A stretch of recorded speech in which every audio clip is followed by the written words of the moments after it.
Toy Soldier is lining up to be the biggest and most exciting event in the UK calendar so far this year. Yes, it's going to be bigger than the Masters. Yes, it's going to be bigger than any event that's been held so far. And I think it might be one of the best in the year. It's certainly lining up to be like that for me, and I'm really looking forward to it. Hi everyone, and welcome to another episode of Pashhammer. If you haven't watched one of these shows before, what I'm going to be doing is I'll be going over the tournament rules pack and the army lists for each individual faction. We'll be going over them and we'll be ranking them on a scale of 1, which is really fluffy, to 10, which is really filthy. So filthy or fluffy? Let's have a little look and see. Without further ado, let's have a look at the rules pack. So Toy Soldier is being run in Element Games Stockport. This is the second event that these guys are running. It was fantastic the first time. I thoroughly enjoyed it, and no, not just because I won it. But it was a really, really good fun event, and it was absolutely chock full of really, really good players. There were prizes up for grabs, such as vouchers. There were goodie bags up for grabs. You got little markers. I think I've painted mine up, actually, for this time as well. And it had a really cool, interesting comp system as well. Now, nothing too extreme on this front here. Just says it's going to be a 20-0 system, 5 games, 2,000 points, slightly stretched VP brackets there. Nothing too exciting. Now, there is a little bit of comp in place, and it is worth having a look at that. So not only is it Grand Melee and Combined Arms, which to be 100% honest, I think is just standard now for everything, but also there are a few nerfs to some armies and a few legs up for others. So let's start out for the leg up. We have the Lizardmen. The cold-blooded special rule will apply to all leadership tests, which includes, it excludes break tests, but it does apply to all leadership tests. Gives them a little leg up. Seems to be pretty decent. Demons of Chaos, they get their 5-up ward save against all enemy attacks, not just non-magical ones, which is great. That gives them a little leg up as well. And you cannot use it on instability tests, so no double ward save for you blads. Skaven, the character tax restrictions for certain rare units are removed. Skaven may take 0 to 1 per 1,000 points of the following: Doom Wheels, Warp Lightning Cannons, Plague Cloak Catapults, and Plague Sensor Bears. Fine. Ogre Kingdoms. All Ogres gain a 6-up regen save. If they already have a regen save, it improves it by 1. Now, this has been clarified that it does not improve it beyond. If you have like a spell on it, you can't get like a 4-up regen save. And it only affects actual ogres, not Nobblers, Sabertusks, Iron Blasters, or Gorgers, just the actual ogres. Dark Elves. The murderous special rule now applies to any weapon that the elf is wielding, including magical weapons. It only applies to the elf itself, obviously, not the mount, which is quite an interesting leg up. I would have thought quite a lot of Dark Elves would be keen for that, but maybe they weren't. Now, the nerf pad. Let's have a little look and see. So, vampire counts. The buff affected from the Mortis engine, which is a +1 to cast, +1 move, leadership, they do not stack if a model is in range of multiple Mortis engines. That seems to be pretty standard. A lot of events have this, so nothing surprising there.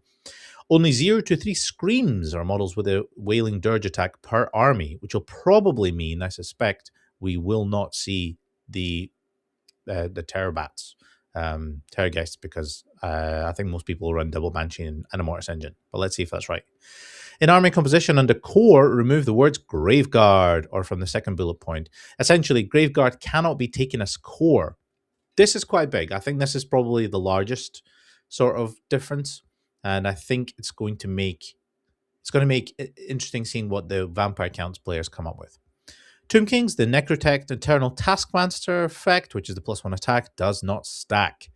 Units with a multiple Necrotects can only ever benefit from a maximum of 1 additional attack. That's, again, just sensible. So, totally agree with that. Warriors of Chaos, a Chaos Lord mounted on a dragon does not benefit from the +1 combat resolution for being unit strength 10 in close order. Not really sure why that is in there. I don't really see. I guess it's just a slight little downside to Chaos Lords on dragons.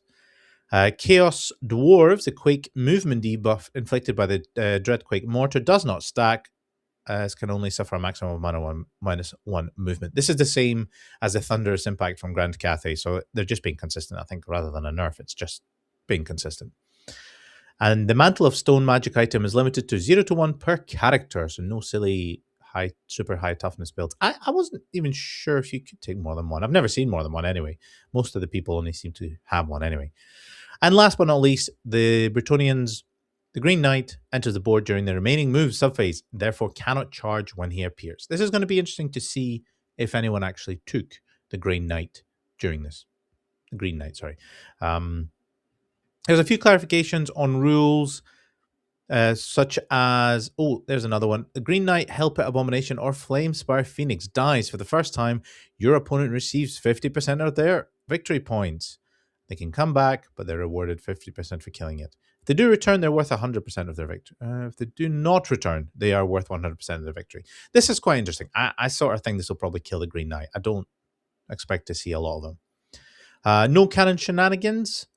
This is something that the UK scene has started to adopt a lot more that I've seen. Essentially, it has been recognized that the canon rules are a little bit not very well written, at least from a practical standpoint. So what's happening here is basically it means that when you fire a cannon, you draw a straight line from the front edge of the cannon's base or the muzzle and select a legal impact point on an eligible target unit. You have to nominate a point on the ground along this line between the cannon and the target unit. You have to see that point on the ground. If it, for any reason, crosses impassable terrain, the cannonball stops at this point. So you can't like lob things over buildings and stuff like that. Characters in the second rank, shenanigans are not allowed. So this has been cleared up in a recent GW FAQ. However, they're just really hammering home the point that they don't want any way that you can shenanigan a character into a second rank. So don't do that. They're either at the front or they're at the back. And also, this is a nice one. Characters in chariots can only join chariot units. So don't try and stick your light chariot in your ranked up infantry unit. We're confident it really isn't meant to be. Cool. Nice. Very straightforward. Very, very cool. Now, this is the other thing, is the scenarios. I think this is quite important because it really will determine the army builds. So, game one is close quarters with breakpoint scenario. Secondary objectives is baggage train, domination, strategic locations 2. It's going to be a lot of points up for grabs in this first game. Game 2, drawn battle lines. Fixed turns. There are also secondary objectives, which are strategic locations 3, baggage train, and domination. Again, lots and lots of victory points.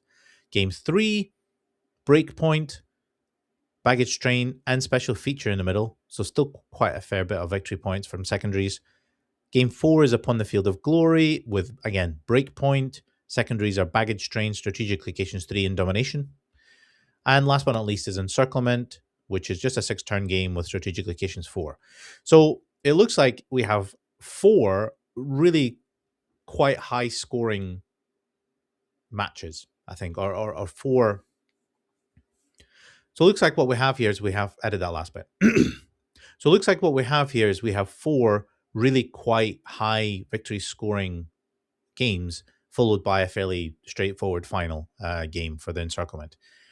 That is going to be interesting to see how that spreads the victory points, the battle points that people get for the different scenarios. It's a stretched battle point system. Just to remind you, let's have a little look at it here. Just to remind you, the battle point system goes up to 2,500. So if you have over 2,500, that's the 20 0. And it starts off like as a brief 200 points. Anything over 200 points is a win, basically. And then it goes up and up and like that. I still think there's going to be quite a lot of high-scoring games. There tends to be when there's so many secondary objectives. So if I were looking at it and building an army for this, I would probably want something that is really good at breakpoint. So lots and lots of bodies, lots and lots of unit strength, lots and lots of things that are hard to get down to that breakpoint. I would want, that would also work for domination, lots of units so you can go and dominate those quarters, strategic objectives, baggage train, lots and lots of units that want to compete for all of these nice, juicy, tasty objectives. I wouldn't be surprised if we saw things like somebody scoring like 4,000 victory points in a game, because some of these are really quite high. But let's have a little look at the breakdown of the armies. Now, for this, I'm using a website that one of the Team Wales guys, Mikkel, has developed. It's really, really interesting. It's called tabletopinsight.com or tow.tabletopinsight.com. Now, this can basically scan the event and it can give you some stats, which I think are really, really interesting. For example, it gives you a breakdown of all the armies. Now, this has broken down all the armies into all their individual arcane journals. There are 26 unique factions, and some of those are obviously duplicates because they will be, like City State of Nuln and Vanilla Empire, or Bretonnians and then Bretonnian Exiles. They're separate ones. However, it still gives you a really good breakdown of how many different armies there are. And this is basically what we have here. We've got Beastmen Wild Herd as the most popular faction, at least as a standalone, AOI on its own. There are 6 Beastmen players. There's 6 Warriors players. Now, let me just have a look. Warriors, is there any other faction of Warriors? Yes. Heralds of Darkness, there's another one. So there's actually 7 Warriors. Now, I think, if I'm not wrong, Bretonnians might actually be the most popular army combined. There are 5 vanilla Bretonnians, there are 4 Bretonnian Exiles, and if we scroll all the way down, Energy Crusade have 2 as well. So there are 11 out of 61, 62 players are Bretonnians. That's a very Bretonnian heavy. Now, maybe I'm to blame for this. I did win the last event with Bretonnians. Humble brag. But I thought the Bretonnians did really quite well into the objectives that were created last time. I think they play the objective game quite well. They have really cheap peasants that are able to hold objectives. They're able to hold unit strength, and then they're able to, fly around with the pegs basically and go and collect points. And personally, for me, I like the Exiles because I liked having the extra artillery there to go and get those points. But there are only 4 Exiles this time around, which will be interesting to see. Cathay, there are 3 Cathay and 2 Jade fleets, so only 5 Cathay, which actually is not very large. I thought there would be more players playing Cathay. And Tomb Kings, I think, are actually quite low. So we have 2 for Mortuary Cult. We have 1 Vanilla Tomb King and 1 Royal Host. So that's only 4 Tomb King players in total, which is really quite low. And how are we doing for Vampires? Vampires are always a popular army. Let's have a little look and see. What do we got? Vampire counts 4. 4 vampire counts. Now, that is a huge drop. So I wonder if those Graveguard core has really made the difference here. I like this comp. It might not be for everybody, but if you look at the spread of armies, it's really quite good. Okay, there's a lot of Bretonnians. Maybe that's quite light on Bretonnians. But then the only thing they comp to is Green Knight. So maybe it wasn't too bad.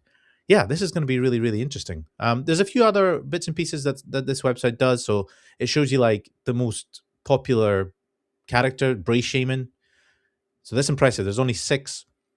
There's only 6 Wild Herd lists, and there are 13 Bray Shaman. Oh man, and there are 11 Bretonnian armies, and they have 12 paladins. So that shows you that each Beastman army probably has at least 2 or 3 or maybe more of these. Barons, Outcast Wizards, Shogungan Lords, 9 Shogungan. That's impressive between essentially 5 Cathay armies. That's the Lord version. There's probably baby Shugs in there too. There's 6 baby Shugs. So there's 15 Shogungans in general between 5. So that means every army's packing at least 3. Interesting. I wonder if there's any balloons. I don't think they were huge. Oh, these are all characters, aren't they? They actually, yeah, these are all characters. Orc Weird Knobs, Skaven Warlord. Okay, interesting. Seeing cool stuff here. Named characters, only 4. Burlock, Krolmaw, Ungrim, Kiknik. Most popular unit, Peasant Bowmen. 19 units of Peasant Bowmen. Okay, so this is probably why there's so many Bretonnians, because the Peasant Bowmen are dirt cheap. They're really good at holding objectives. They are good for whittling a few wounds.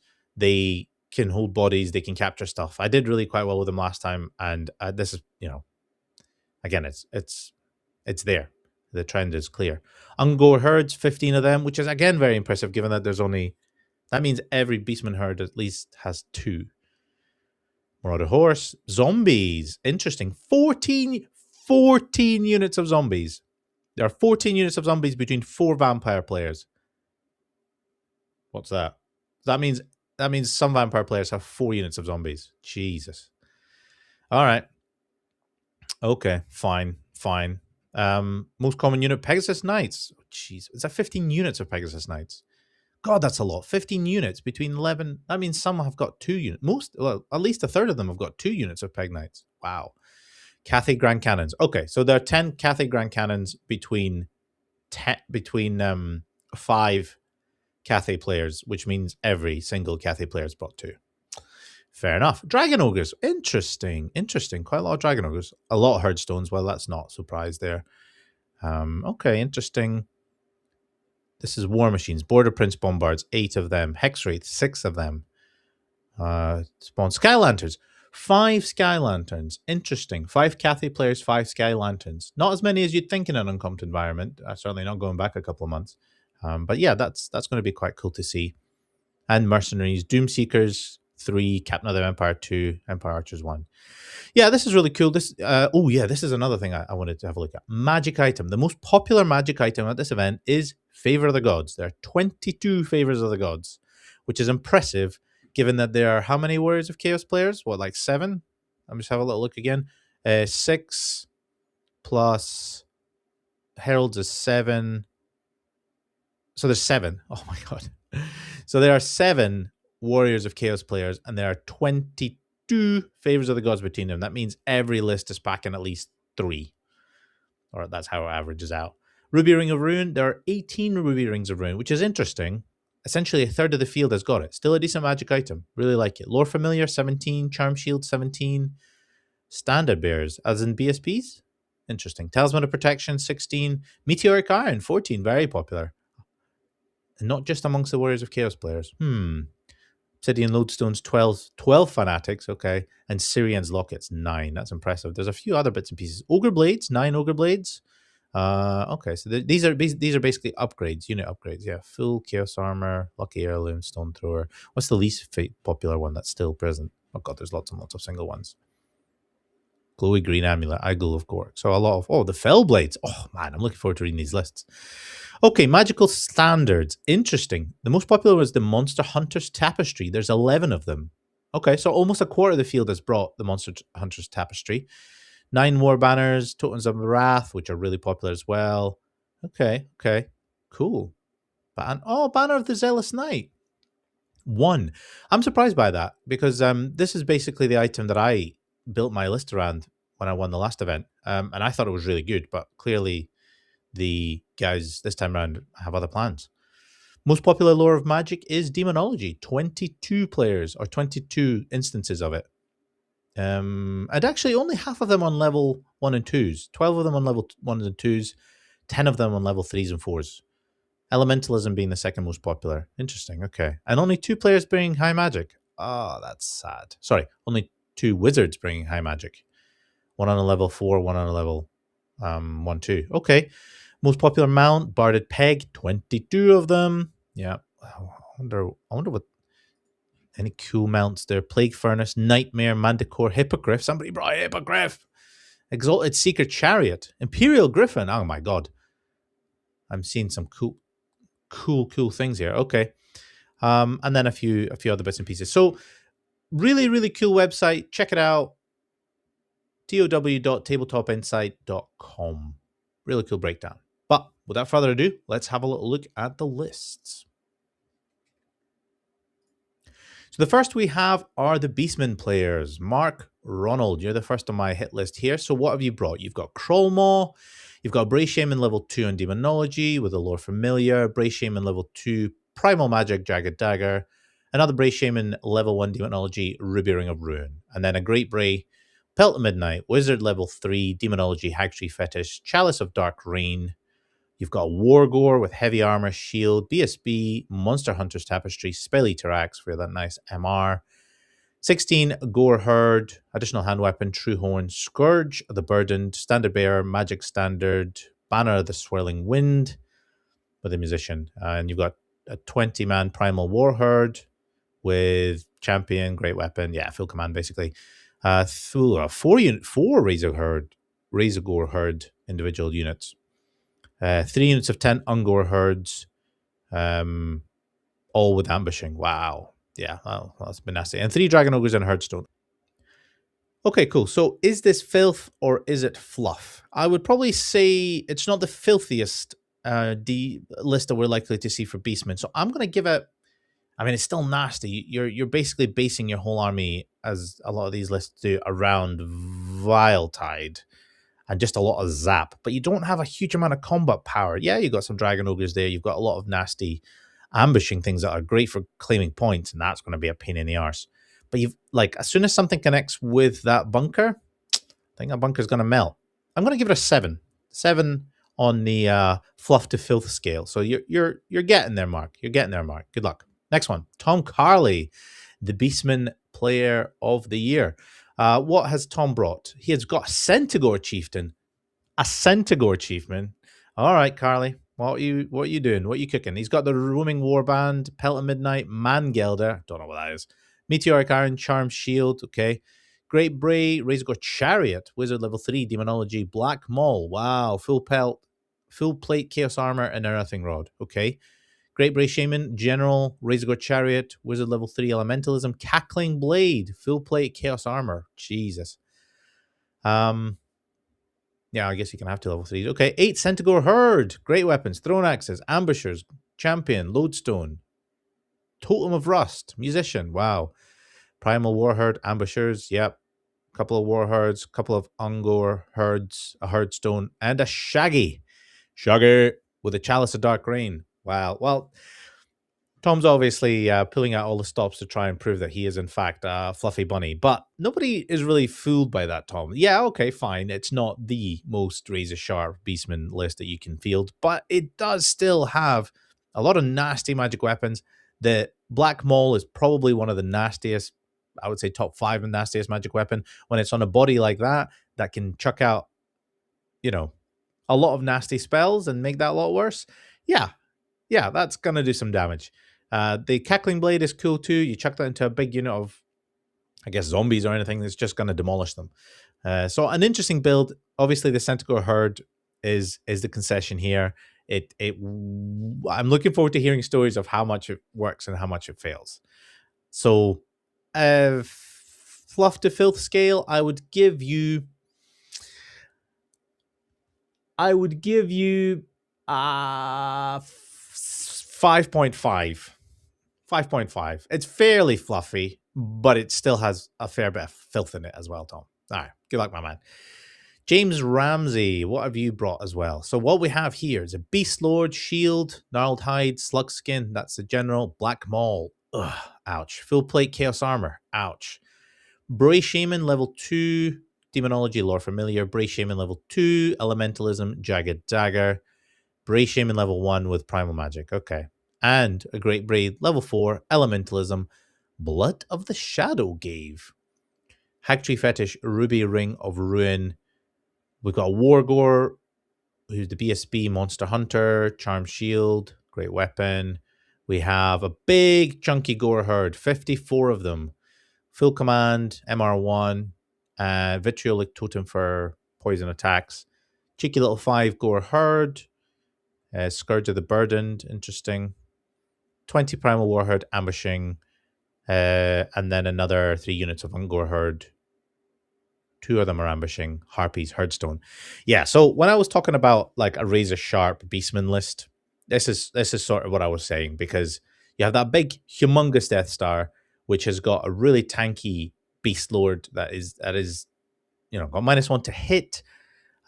He's got the Black Maul. Yeah, that's gonna be painful. He's got Elementalism, so he can have a 5-up ward save for the unit and just do a whole lot of pain.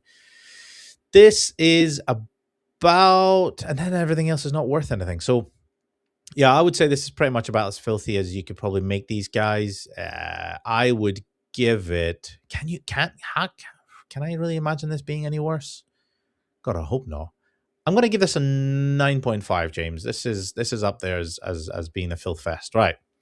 Jesus. Right, next one. Larry Martin. What have you got? You got Beast Lord, right, with Uncanny Senses, a Shield, Gnarled Hide, Slug Skin, Black Maul, Full Plate, Chaos Armor. Nasty so far. Okay. Bray Shaman, level 2, Demonology, Power Scroll in Lore Familiar. Jesus. Level 2 to Elementalism, Jagged Dagger. Great Bray Shaman, level 4 Elementalism. Blood of the Shadow Gave, Hacktree Fetish. Hold on, the previous list have Hacktree Fetish? Yes, of course it does. Ruby Ring of Ruin. Okay, so a very similar setup. We've got Wargore here as well, though. Wargore, BSB, Monster Hunter, Pelt of the Dark Young, Charm Shield. A big block of 49 Gore Herd. Full Command, Scourge of the Burdened. Scourge of the Burdened, by the way, is the reserve move bound item. Very, very, very good. Beast banner. Oh, okay. Beast banner. Have you got the? Oh, you got Monster Hunter on the other guy. Okay, so you don't care about poison attacks. All right, fair enough. Cheeky unit of 20 primal warherd are ambushing. Great weapon, full command. Razor Gore. Unit of 3 units of Ungor herd, basically. So if Larry and James haven't made their lists in collusion, then they are very much along the same thoughts. In fact, this is what is it? This is 95% the same army list. So do I think Larry's is nastier than James's? I would say no. Why? Because James has the bigger bunker. He has fewer points that you can pick up outside of that big unit. So Larry, you're still a filthmonger. I'm going to give you a 9 out of 10. Ugh, nasty. All right.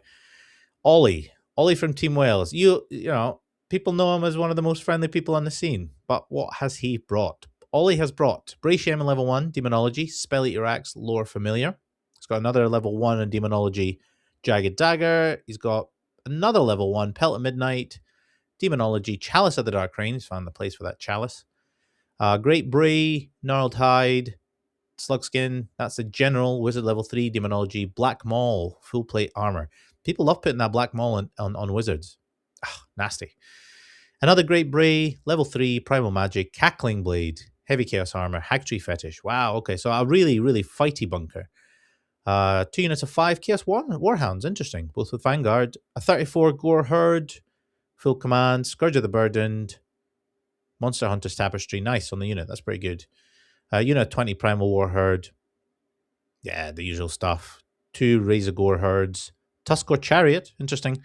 2 tens of Ungor Herds, 5 Harpies, and a Herdstone. This is starting to look like a bit of a set list for the Beastmen, right? But Ollie's is a little bit softer because the deaths are smaller, and then the fighty characters are the wizards rather than the Beast Lord. So I fear this one a little bit less, but it is still quite nasty. I'm going to give this an 8 out of 10 on the filth scale. So closer to the filth side, but not as bad as the other ones.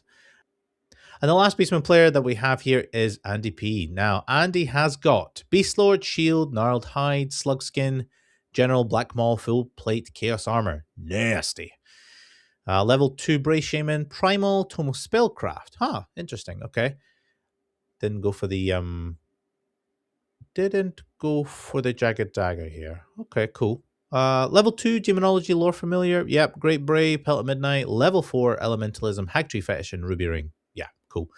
What else we have? We have Wargore, BSB, Great Weapon Shield, the Poison Banner, Full Plate Chaos Armor. Yeah, nasty. You managed to actually get Full Plate Chaos Armor on that one. That is good. 45 Gore Herd. Additional hand weapons. Yep. Scourge of the Burdened, Monster Hunter's Tapestry, 20 Primal Warherd. Yep. 2 Razor Gore, 2 units of 10 on Gore, 2 6 Harpies, and a Herdstone. Right. I mean, yeah, that's nastier than Ollie's. I would probably... He's got Fighty Beast Lord. It's a big bunker. I'd say that's at least a 9 out of 10, Andy. Very, very nasty list. Maybe not as nasty as James is here because it is got more points outside of that bunker. You can at least pick up something, but it's not going to be enough for any really big result. So, yeah, the Beastmen players have come in force. I think Beastmen are probably the army to watch at this event, personally. I think they play the objectives well, they hold points well. They've got a lot of really good tools, and they're very difficult to get to grips with. The armies that don't have a fighty lord, I think are probably a little bit easier to get points out of if you do manage to get into the bunker. But even then, you're really going to have to go magic heavy defense in order to overcome those. So we'll see how they get on. Next one, we are looking at the Vanilla Bretonnians, starting with AD Mac. AD Mac has brought the army that is seen in White Dwarf, issue 278 and 292. So it's a world famous Bretonnians, the continued tale of the foi. Character-wise, he's named them. Oh, what a champion, AD. AD is a gentleman and a scholar. He will beat you with a smile. And a very beautiful army. So no doubt this will be a contender for Best Painted. I'm looking forward to seeing it. What has he brought? Henry de Foix, Comte de Moussois. He's a Duke. Barded Peg, Headman's Axe, Syrian's Locket, Virtue of the Knightly Temper. Lots of attacks. Nasty.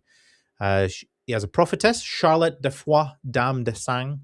I am butchering these names. Apologies to AD and apologies to anyone who is anywhere remotely French. Prophetess is a level 4 on a war horse with illusion. Nice. We have a Paladin, Valdair. Great weapon, shield, errantry banner. Cool. On a barded peg, MR2. Okay. And then we have another Baron, Francois de Tour. Baron with Grail Vow, Barded Peg, Paymaster's Coin, Virtue of Heroism. He's going Monster Slaying. Nice. So we have single Baron, Paladin, and the Duke. Nasty, very combat heavy loadout. And he's going with Illusion, which is, yeah, really, really cool as well. Okay, what have you got in your core? Premier Batelier. We have 9 Mounted Knights of the Realm. Full command, Banner of Chalons for no stand and shoot. Batelier de Reserve. 25 men-at-arms, full command, Grail Monk. Cool, yeah. We have Enfants de Ciel, 6 Knights Errant. Yep. Champion, cool. Mandatory Knights of the Realm. Chasseurs, 12 Peasant Bowmen with skirmishing and longbows. 12 Peasant Bowmen, skirmishing and longbows. Special units, you have 5 Pegasus Knights. Oh, I don't even know how to pronounce that. Nuag de Pines? Oh, fuck. That is rough. All right. 5 Pegasus Knights. Full command, Totem of Wrath. Ooh, that is nasty. And then another 6 Mounted Yeomen, Chevaux Legers with short bows. Okay. So basically, we have 5 Pegasus Knights where all the characters are going to go into. Right? Because they're all on Pegasus. Yeah, they are on Pegasus. Obviously, apart from the Bretonnian lady. And they get reroll 1s to wound, which is nasty with all of these cool magic weapons. It's not. I don't love the Headman's Axe. I know it's Killing Blow and stuff. You've got Killing Blow and you have another Killing Blow. So you're really going for the 6s to kill, which is cool. I like that. Errantry Banner, which means you've got longer range. It's a little bit light on scoring units.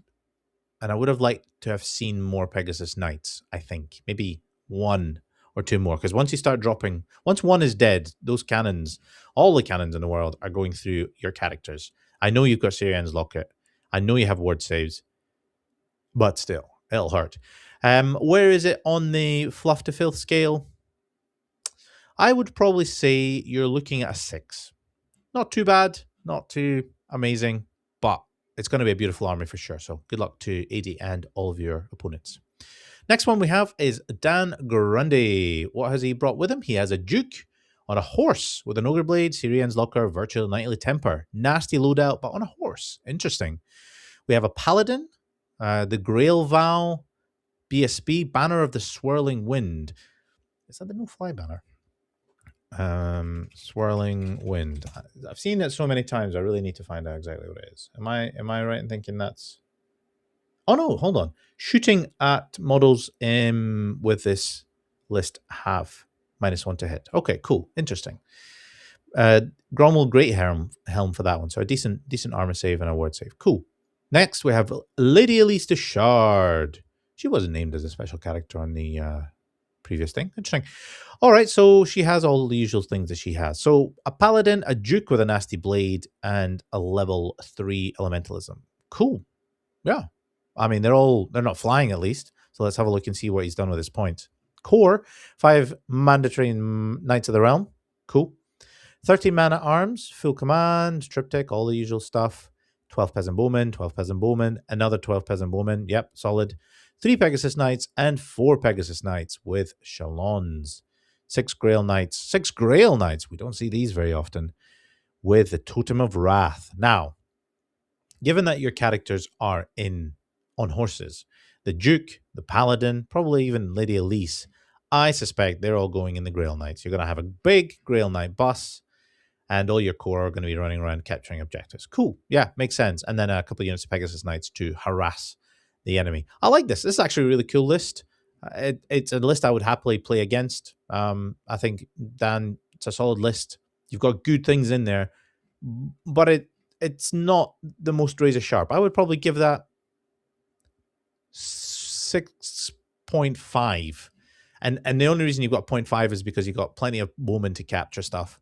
And it's still, you've got Ogre Blade. It's still a nasty list. So overall, I quite like it.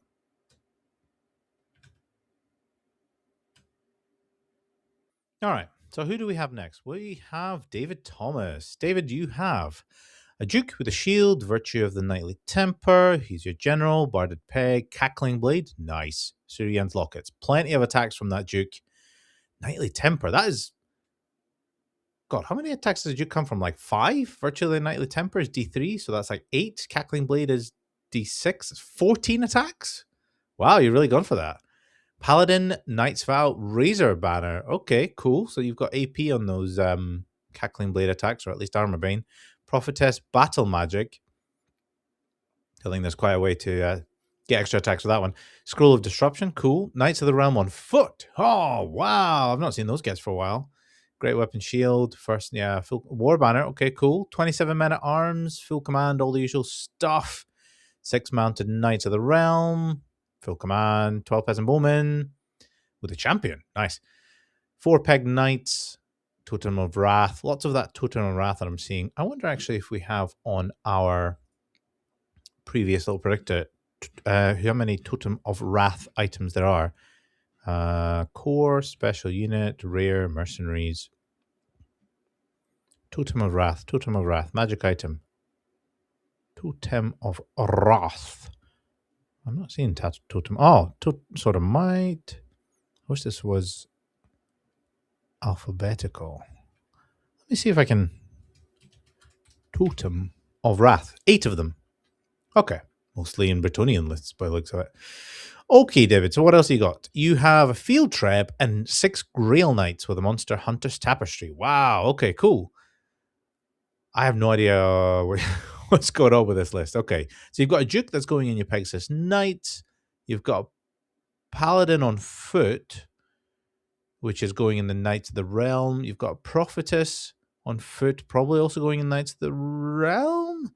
And then you just have a bunch of other stuff running around. All right, okay. So it seems like a bit of a everything list. I like your Hyper Duke with all of his toys and trinkets. That is really quite cool. But I think other than that, you might struggle with a few lists there. But it's not terrible. I'll give it a 5 out of 10. It's pretty cool. Fairly fluffy. Good luck. Ian Terrell Marsh has brought Duke on a Barded Peg, Ogre Blade, Sirius Locket, Virtue Knightly Temper. Very nasty, lots of attacks. Okay, solid so far. Green Knight, our first Green Knight. Okay. And Lady Elise Duchard. Okay, cool. What have you brought in core? 9 mounted Knights of the Realm, first Knight Standard Bearer with the Monsters Hunter's Tapestry.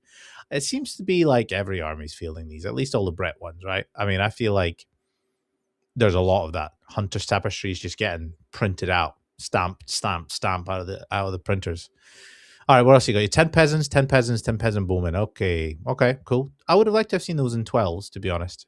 I feel like as soon as you take a little hit, they lose their capturing ability and they're not quite as good. What else we got? We have 27 men at arms, full command, all the usual stuff. 4 pegs, Totem of Wrath, 3 pegs, standard. 5 mounted yeomen with a full command, actually, interestingly. Okay. So you have a big chunky unit of men at arms. You have your big mounted unit, which has Lady Elise in it, maybe? Monster Hunter's Tapestry. Your Barded Peg isn't going in the mounted knights. He's going in with the Pegasus with a Totem of Wrath. Okay, cool. Yeah, it's nasty. It's a pretty nasty list, Ian. I'd give that... And it's got the Green Knight, which did win the last event. I think I would give it a solid 7.5. It's got the right elements, not quite in the quantities I would have liked, but it could do really well, especially in the right matchup. So good luck.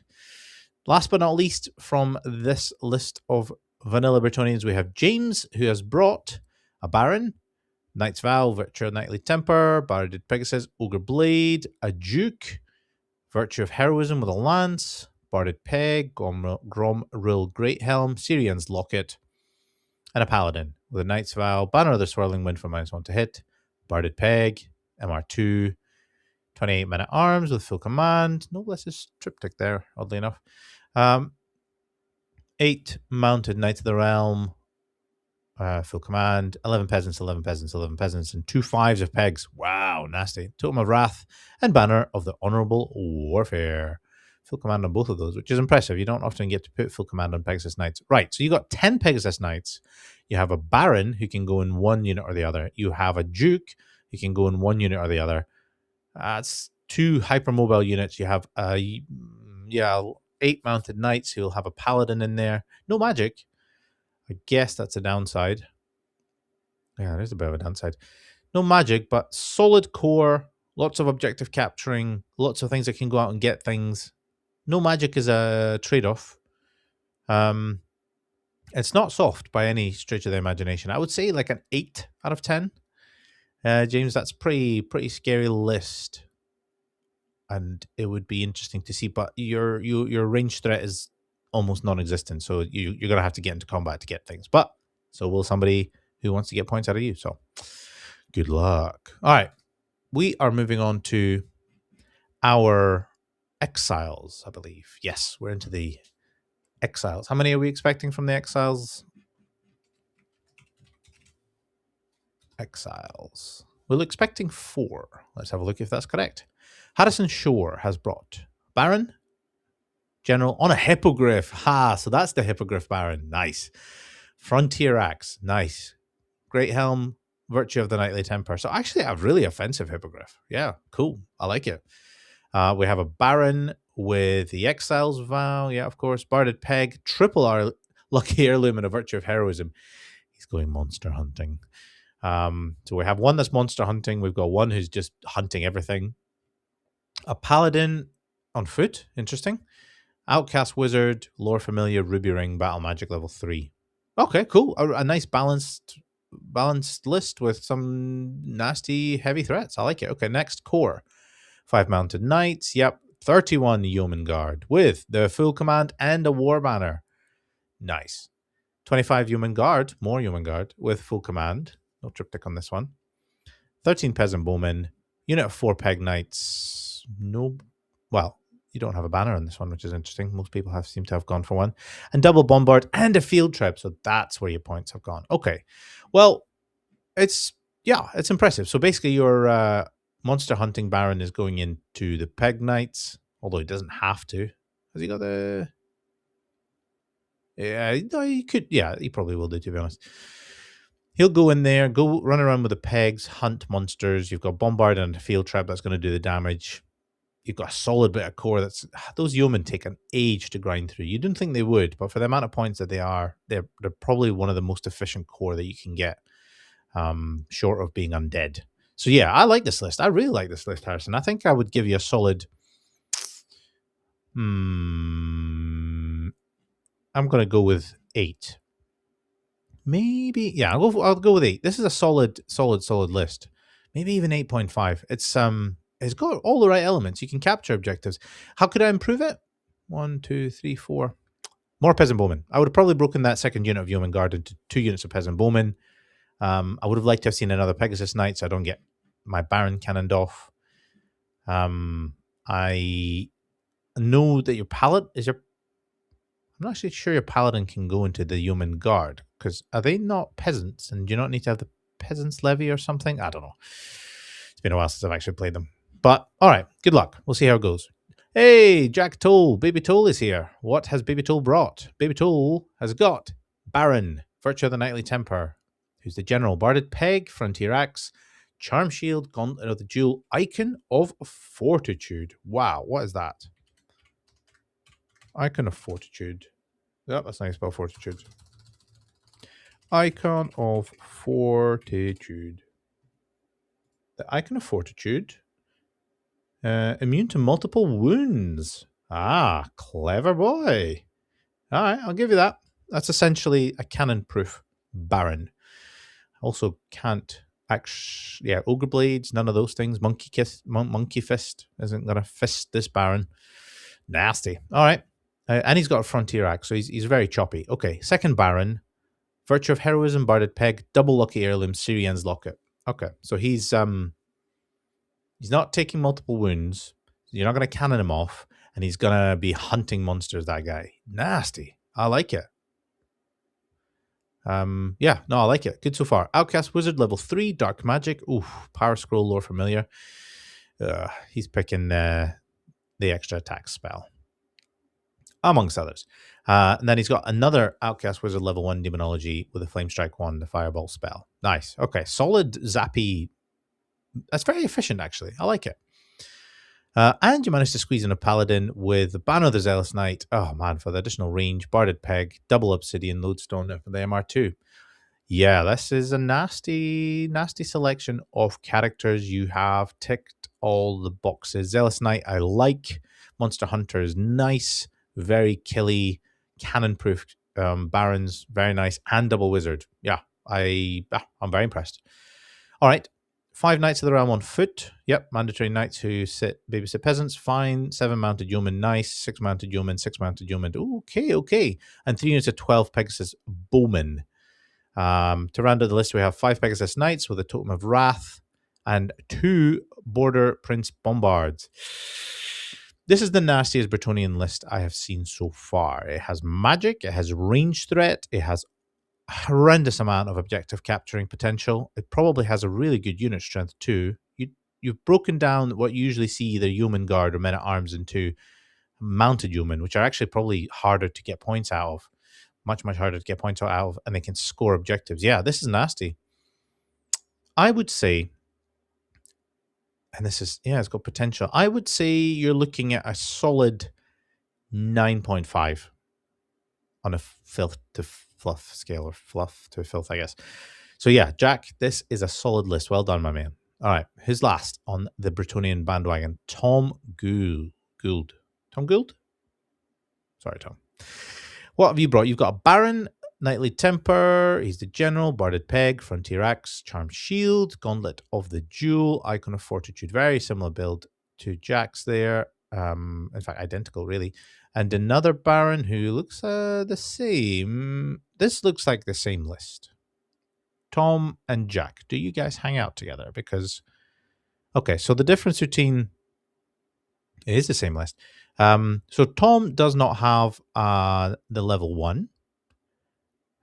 He still has the, and he has so his Paladin's a bit more expensive. Virtue of the Impetuous Knight, Errantry Banner. So actually, even further charges for Tom's list. Spell Eater Axe is much the same as 2 Obsidian Lodestones. I think I prefer the Spell Eater Axe, to be honest. He managed to stick a Charm Shield on him. Well done. 5 Knights on foot. 7 Yeomen. 6 Yeomen. You've got an extra unit of Yeomen here. 1 fewer unit of Peasants. It's about the same, really. 5 Pegs.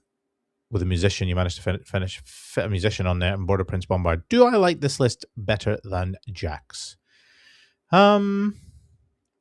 Yes. I actually think I do. And it's mainly for that errantry banner. That's the difference for me. I don't see an errantry banner in your list there, Jack. So this one that Tom has got gives him just that tiny little bit of advantage over, people who don't have it for the additional charge range. So yeah, this is nice. I'm going to give it a 9.5 as well. I'm going to downgrade Jack Tolls to a 9. In comparison, this is a 9.5. I don't think it's quite a 10. I don't know, maybe it is, actually. Yeah, it's very nasty. It's very, very, very nasty. I think this could have potential to do really well. Yeah, a couple of really solid Exiles players there, so good on you. Well done. All right, here we got here. So we are entering our last lot of Bretonnians, and these are the Errantry Banner Errantry lot. Jack Allen leads the pack with Lady Elise de Shard, Green Knight, another Green Knight. Duke with Knightly Temper, he's the General, Barded Peg, Ogre Blade, Syrian's Locket. Paladin, Crusader's Vow, Banner of Shalons, Bretonnian Warhorse, nice on a horse. 13 Knights Errant, yeah, all of them got Crusader's Vow. champion musician, monster hunters tapestry, 6 knights errant, champion musician, 14 squires, 5 squires as scouts, 5 Pegasus knights, standard bearer, totem of wrath.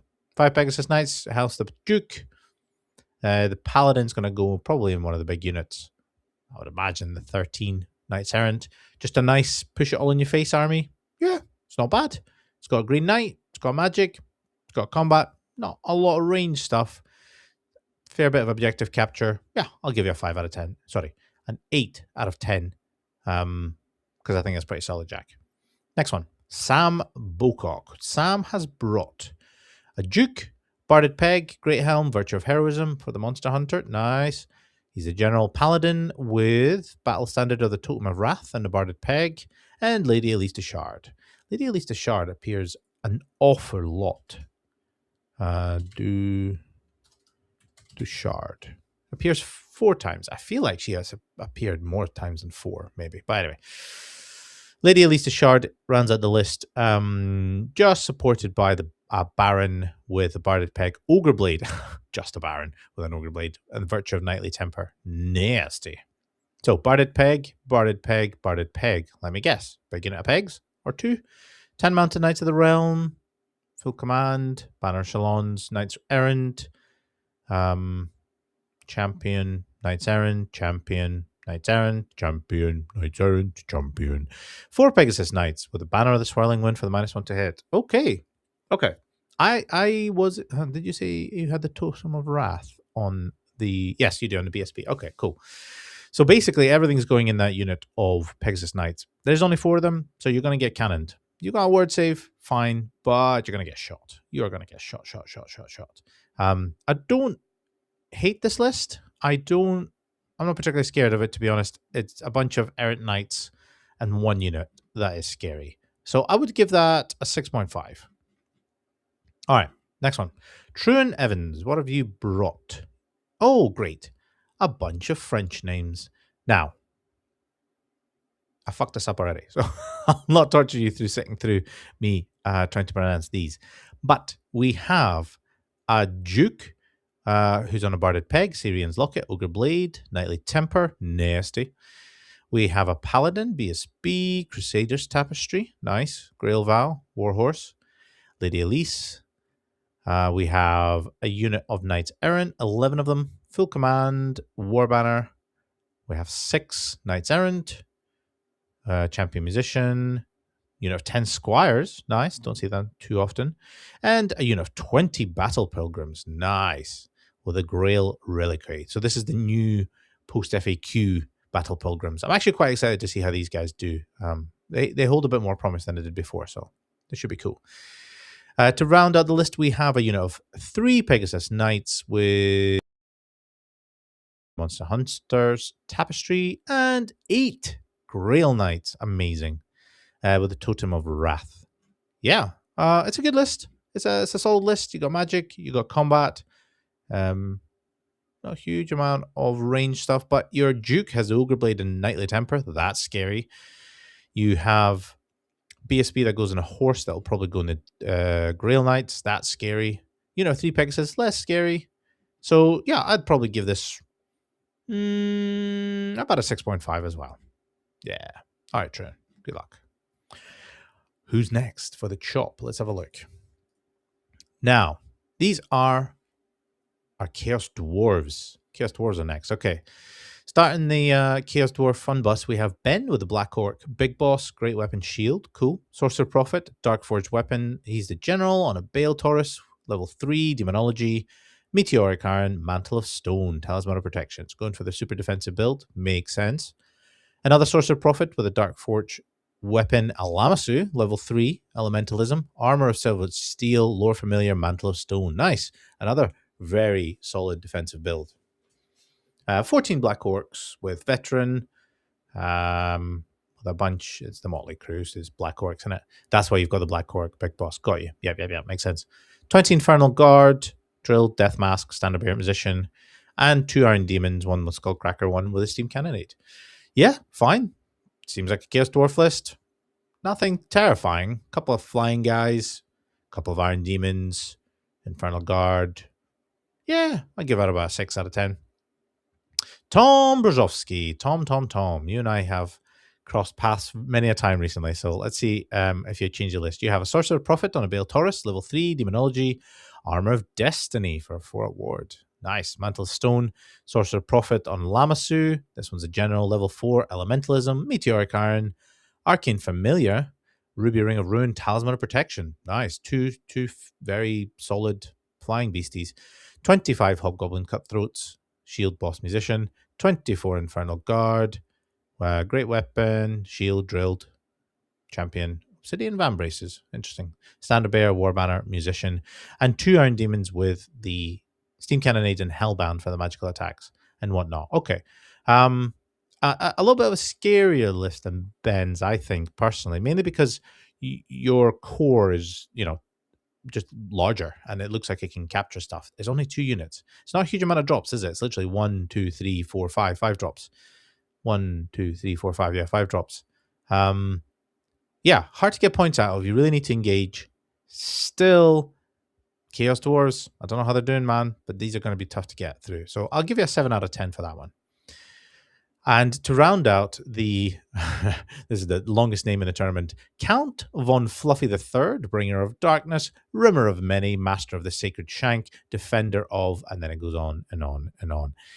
What have you brought? You have brought Count von Fluffy himself, Defender of the Studs, Bane of Pigeons. Right, okay, cool. You've brought Sorcerer Prophet, Dark Forge Weapon. He's the General on Lamassu, Sorcerer's Exhalation, level 3, Demonology, Armor of Destiny, Mantle of Stone. Cool, defensive, solid. Sorcerer Prophet, Dark Forge Weapon, Bale Taurus, level 3, Demonology, Meteoric Iron, Mantle of Stone, Talisman of Protection. Yep. 2 units of 13 Infernal Guard, Blunderbusses, Shield, Drill, Death Mass Pistols, Burning Blade, Standard Bearer, Musician, identical. And 2 Iron Demons with Hellbound. Okay, so again, very similar build. All 3 Chaos Dwarves feel like they're sort of in the same sphere. None of them have got the big flying wyvern, which is interesting, but they do have, all 3 have got 2 flying character level 3 and 4 characters with really solid defensive builds. Both have got Iron Demons with all sorts, and then a small selection of core. So Count von Fluffy, how fluffy do we feel this list is? Not particularly fluffy, I'll be honest. Is it scarier than Tom's? No, that core doesn't really inspire a lot for me, I'll be honest. But at least you've got a bit of range to it. So I'll probably give you a 6 out of 10 for that. Interesting. The Chaos Dwarves are starting to fall into a bit of a pattern. Maybe that's just the state of meta that we're in. Who knows? Let's keep looking. So, this is the only Demons player at the event, but at least we have one. He's taken the boost the Demons have got through the being able to use your word save across the board. And what has he brought? This is Joe Thews. Joe has brought a Herald of Slanesh, Demonic Locus, Exalted Seeker Chariot of Slanesh, nice. Herald of Tzeentch, level 3 Dark Magic, Power Vortex, nice. Keeper of Secrets, General level 4 Illusion, Demonic Robes, cool. 2 units of 5 Chaos Furies, 1 of Tzeentch, 1 of Khorne, 20 Demonettes of Slanesh, Champion Standard, Rupture Standard, Musician, 5 Seekers, a Seeker Chariot, another Seeker Chariot, 3 Blood Crushers of Khorne with Icon of Endless War. Right, I don't know what any of this stuff does. So why don't you and I look these up together, starting with the Power Vortex. Now, I think this is something anti-magic. Let's just have a little look and see. The Power Vortex, whilst within the Wizard's Dispel range, cool. It's a level 3, so 24 inches. Enemy wizards suffer -1 modifier to casting. Nice. So it's -1 to casting. That's not bad. I'd happily take that in any army. What is Demonic Robes? Demonic Robes. Demonic Robes is this model cannot be wounded by a roll of a 2, regardless of the strength of the attack. So your Keeper of Secrets cannot be wounded by cannons on 2s. That's pretty good. That's not bad. I like that. It's a level 4 illusion. Yeah, solid. I like it. Now, Rapturous Standard. What does that do? Rapturous Standard. Any enemy unit that charges the front arc of a unit carrying the Rapturous Standard makes a disordered charge. So you lose your rank bonus. Unit that makes the sword a charge does not gain initiative modifier for charging. Cool. Nice. That's an interesting build. And the icon of Endless War. What does that do? It is when a unit carrying the banner of icon of Endless War declares a charge, it may reroll its charge roll. Is that right? All right, cool, fine, no worries. Nothing too terrifying there. Okay, cool. So how fluffy is this build? Is it that fluffy? It's got a good amount of core, actually, that can grab stuff, it can do things, and have a permanent 5-up ward. It's not bad. It's not bad. I would say 6.5. Not bad, Joe. Not bad. All right. Let's have a little look and see. Now, I'm just going to put that over there. Cool. What we got? Okay, cool. So we are entering the realm of the stunties, the dwarves. Starting with the vanilla dwarves, and James Gilray's first out the gates. What has he brought? A king, full plate armor, obviously, general shield bearers, master ring of Gromrel, rune of preservation. Nice, very, very tricky to do any damage on that one. We have a Thane, BSB, master ring of Grungy, as you would imagine.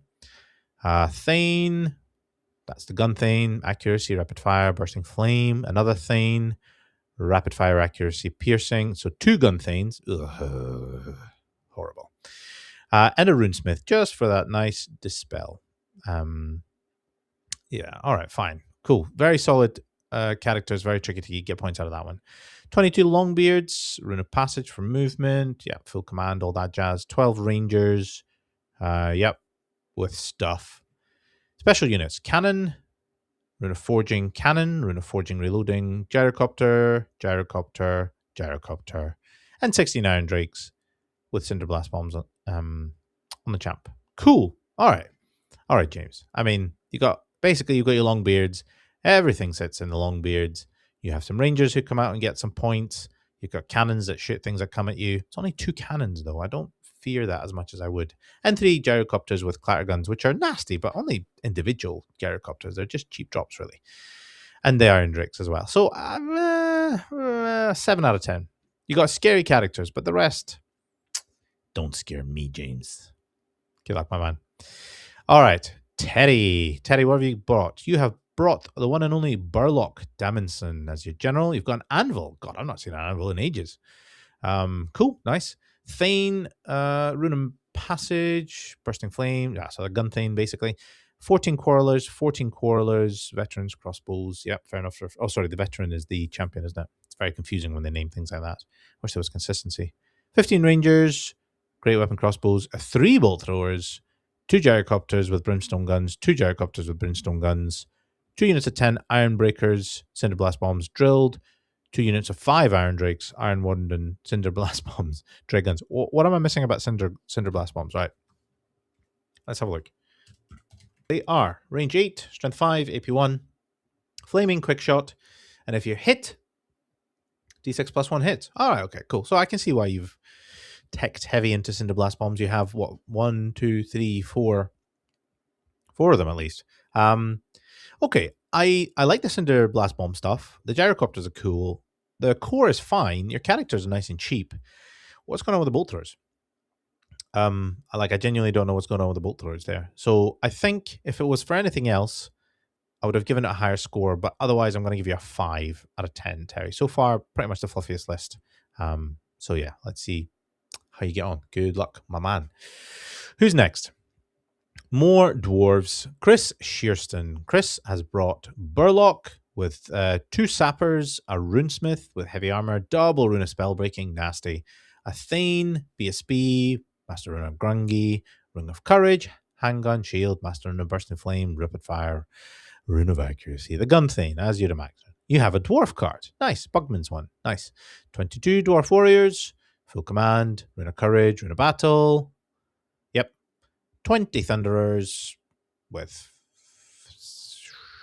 well, veteran, champion musician, no, champion standard, expeditionary marksman. So easier to hit. Okay, cool. 2 cannons with some runes.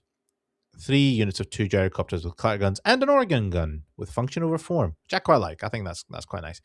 Okay, so these are expeditionary forces, right? They must be, because you've got expeditionary stuff and you've got Burlock and stuff. Nice, nice, nice. Is it a nasty list? It's very shooty. I'm interested what you're going to do with that dwarf cart. So yeah, it's very, very shooty. So I hope you don't run into too many of those swirling wind token things. Is it scary? 2 cannons and an organ gun can do damage. Yeah, I'd give it a 6.5 out of 10. Let's just go with our instinct. All right, next one. Robin Gilly. Beards and black powder.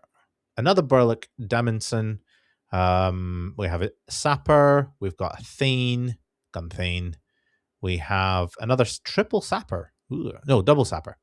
A Runesmith, Master Rune of Calm, Rune of Passage, and an Engineer, just to tidy things up. We have 12 Rangers with crossbows, great weapons, 2 Scout Gyrocopters, 13 Thunderers, full command, 2 Scout Gyros, 14 Dwarf Warriors with full command, and then a cannon with function over form and stalwart, 2 Scout Gyrocopters, another cannon, function over form, reloading, a single gyro, both with steam guns, a cannon with function over form, and just for fun, a couple of individual Doomseekers. Okay. It's quite a lot, actually. 1 cannon, 2 cannon, 3 cannon. 3 cannon, lots of drops, lots of units who are sort of like an MSU type dwarf build, isn't it?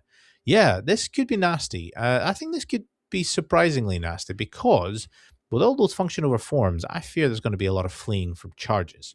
And you have those nasty, nasty sappers who are going to make people to take dangerous terrain tests, aren't you?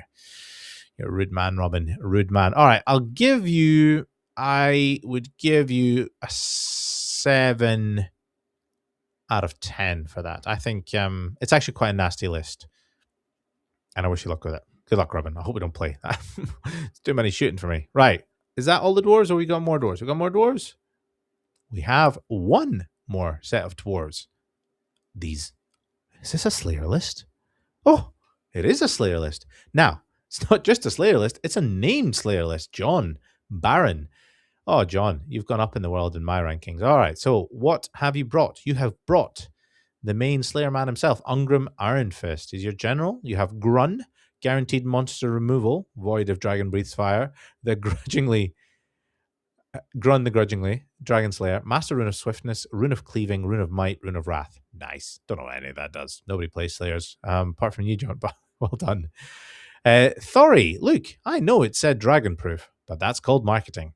They're trustworthy. Runesmith, Battle Standard, Rune of Grungy, which you need in this list, Heavy Armor, Shield, Rune of Spellbreaking. Isn't it against Slayers to wear Heavy Armor? Is he the only man with armor in this list? Nasty.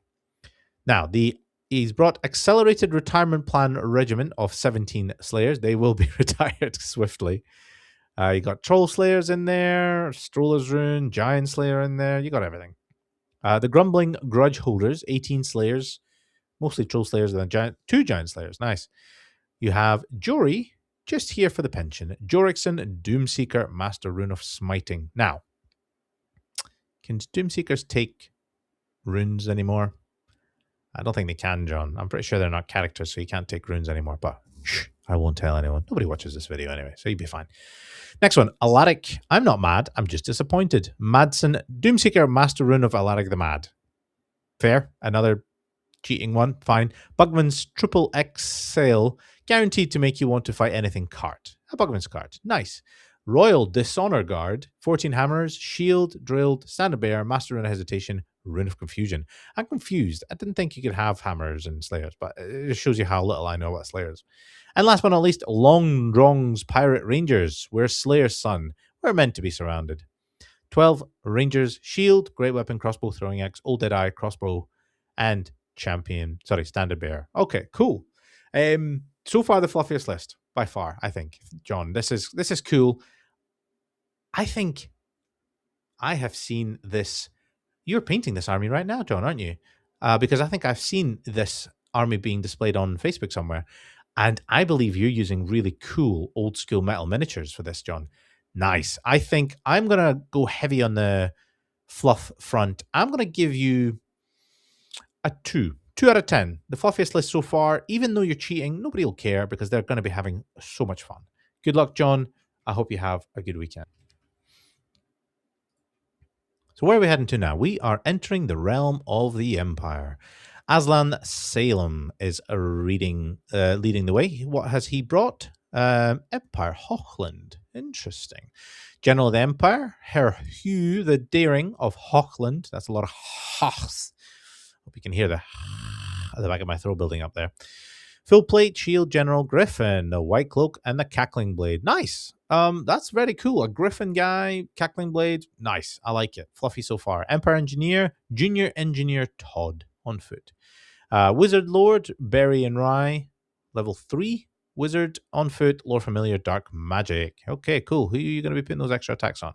24 state troops, the sons of Hergig.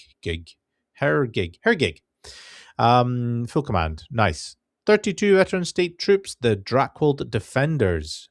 Ring of Tal. Nice. Griffin standard for the extra combat res. Cool. Special unit, 21 Empire, great swords. Carroburg, great swords. Full command. Nice. Great cannon, thunder. And great cannon, lightning. 3 Demigriff Knights, the Red Lancers. With a champion and standard bearer. And a rare unit, you have a steam tank. He's got a steam tank. Okay, cool. Now, why is there a second list for you? Is it because you cheated in the first list? I don't know why this is copied the same list again, but that's fine. Okay, cool. I like this list. It's quite fluffy. You've got a general on a griffin. That's fun. You have nice 2 units of state troops. That's quite good. Great swords are fun. This is like a really cool old school, like 8th edition type Empire list. And I think it's pretty fluffy. I'm going to give you a 3 out of 10. I think you're really on the fluffy side. I think anybody playing you, Aslan, is going to have a great time. I think you're going to have a great time. And yeah, I wish you the best of luck. Very, very well done.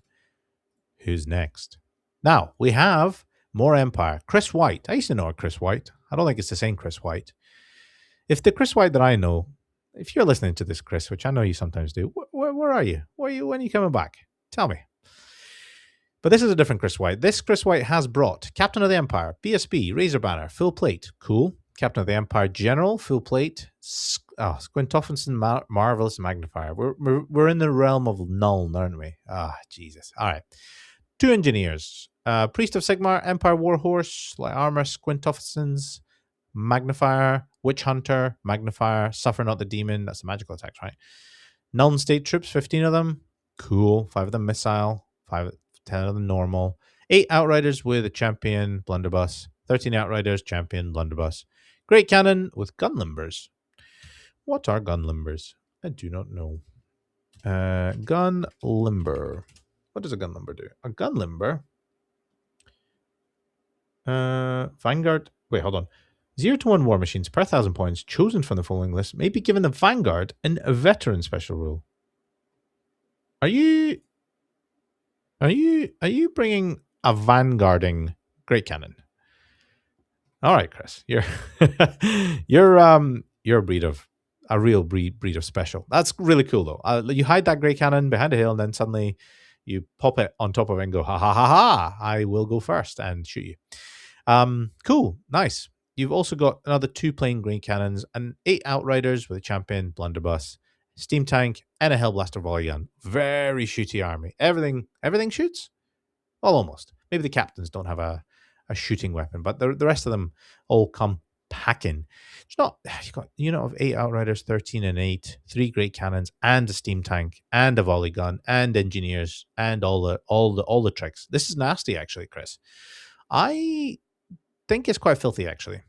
I'm going to give it an 8 out of 10, just because of the sheer amount of shooting that you have there.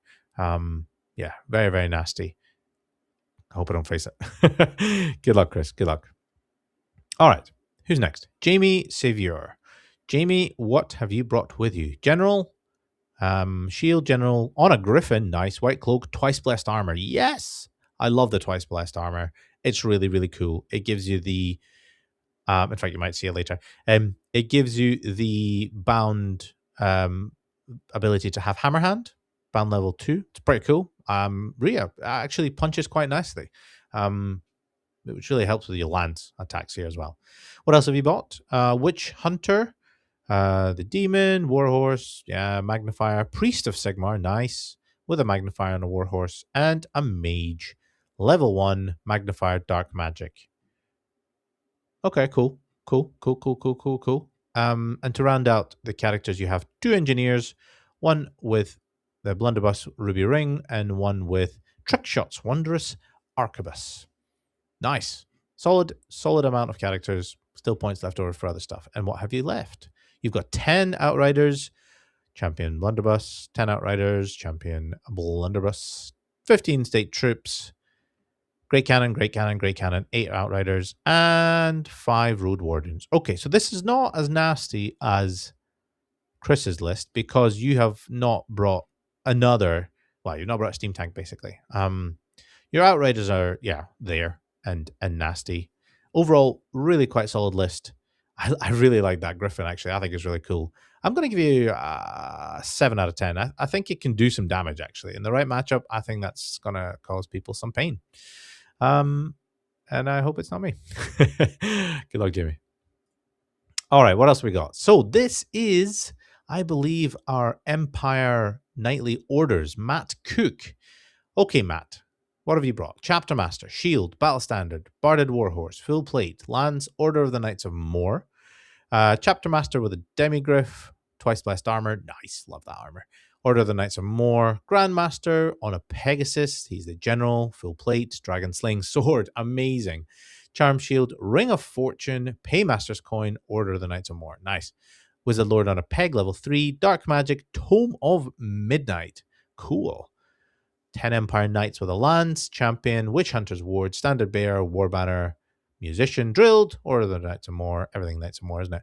5 Empire Knights, Drilled, Knights of Moor, Musician, 10 Inner Circle Knights, Lance, Witch Hunter's Ward, Standard Bearer, Totem of Wrath, nice, and 4 Demigryph Knights with Lances, Ring of Tal, Witch Hunter's Ward, Standard Bearer, Musician, Order of the Knights of Moor. Right. So I'll admit I have no idea what anything here does. Where do we even start? Let's have a look at what is Tome of Midnight? Let's have a look. Tome of Midnight. Is that something useful?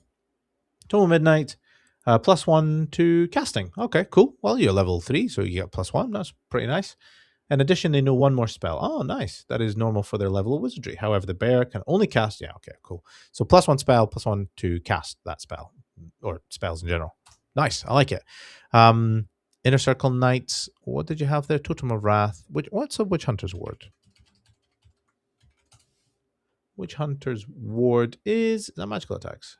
Oh, it's MR2. Oh, nice. That's pretty good. So MR2 on the Demigryphs.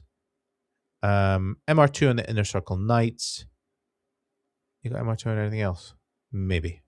Cool. Yeah, I like that. Yeah, MR2 on the Knights. So you got 1, 2, 3, 4 units of Knights. All the characters in the units. It's a push it forward and smash stuff. It's Empire Nightly Orders. Like, I've never seen them in my life, I'll be honest. So this is going to be really cool. I really hope they do well. And I wish you the best of luck, Matt. As to how fluffy it is it fluffier than the Slayers? Maybe not. I feel like there's a bit of hidden filth in here. I just don't know what it is. I genuinely don't know enough. So I'll give you a 3 out of 10. So you're on the fluffy side. You're nearly there, but I think the Slayers have got you pipped. Let's see if that's going to be the case when you get on. Good luck, Matt. Next one. We're in the Grand Cathay realm. And what have these filthmongers brought themselves? We have Adam Harper, Masters player. He's brought himself a Shuggy. That's a baby Shug with the Celestial Blade. Yeah. 1 Battle Magic Moshard. So it's a Moshard carrying Shug. He's got a Shug Lord, level 3, Lord of Yin. Interesting. Maybe have some filth hidden here. High Magic. So is this one of the 2 high magic casters? Cool.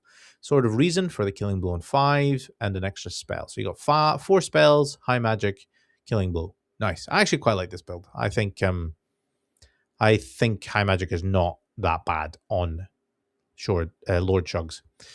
You got another Lord Chug though, with he's your general, level 3, Lore of Yin, Illusion, Monkey King's Wisdom, extra spells. Cool. So basically, you've got two guys who have brought 4 spells, two nasty hand weapons, and a Maw Shard. Yep, everything you'd want from a solid characters in Grand Cathay. I like it. What have you brought in your core? 6 Jade Lancers, Ambushers, Drilled, Champ, Ring of Jet, Musician. Yep, solid. 20 Jade Warriors, Drilled. Full command war banner, nice, and 14 Jade Warriors with just a champion and musician. Okay, cool. No cool banner on that one. 2 single cannons with loaders and 2 sky lanterns with crane guns. Okay, cool. So it's when I was looking at what to bring to this event, I was having a look at a list very similar to this. I had 2 Lord Shogs. I had the little Baby Shug carrying the Maw Shard. My cannons were the same. I put two balloons in the list. I had an extra unit of Jade Lancers over that, Jade Warriors. But other than that, my list was like 90% the same. I had a different sword as well, and I didn't take high magic in it. But I think that list had legs. I think it's solid. You could do really well. It's quite shooty. It can capture stuff. I'm gonna give it a 9 out of 10. You could do really well. Adam's a decent player, so he'll go far with that. Good luck. As long as he doesn't get drunk. That's, by the way, how you defeat him. You just buy him pints. That's he cannot resist. He's a man of guilty pleasures. Good luck. Right, next one. We have Emir. He has got Cathay, a Shug Lord, level 3, General, Lore Familiar, Jade Blade. Okay, cool. And Illusion. So basically, you are going for the doppelganger on the Jade Blade, but really, the Jade Blade is just a really magical great weapon. It's not bad. I'll take it. You're going for a triple save there. Okay, cool. I like it. Why not? Another Shug Lord with a Monkey King, extra spell, and Illusion. Yep, level 4 this one. So you get 5 spells. Nice. So you're going for the double doppelganger build. Nice. And you have the Shug General with Maw Shard. No Maw Shard. Learned Feng Shi Bo. Huh. Okay. And battle magic on this one. Cool. Level 2. Interesting. Okay. Unit 10 Jade Warriors just to capture some objectives. Unit 16 Jade Warriors standard. The Jade Banner. And 2 units of Jade Lancers. Ring of Jet and Ruby Ring. Both drilled. I like that. Yeah, okay, that's cool. That's a solid core. You split that up. I would have liked maybe another 2 Jade Warriors on the other one, but I guess these ones can go into combat, so that's why it makes sense. Yeah, fine. You got 4 units of core. That is solid. Any of it ambushing? No, none of it.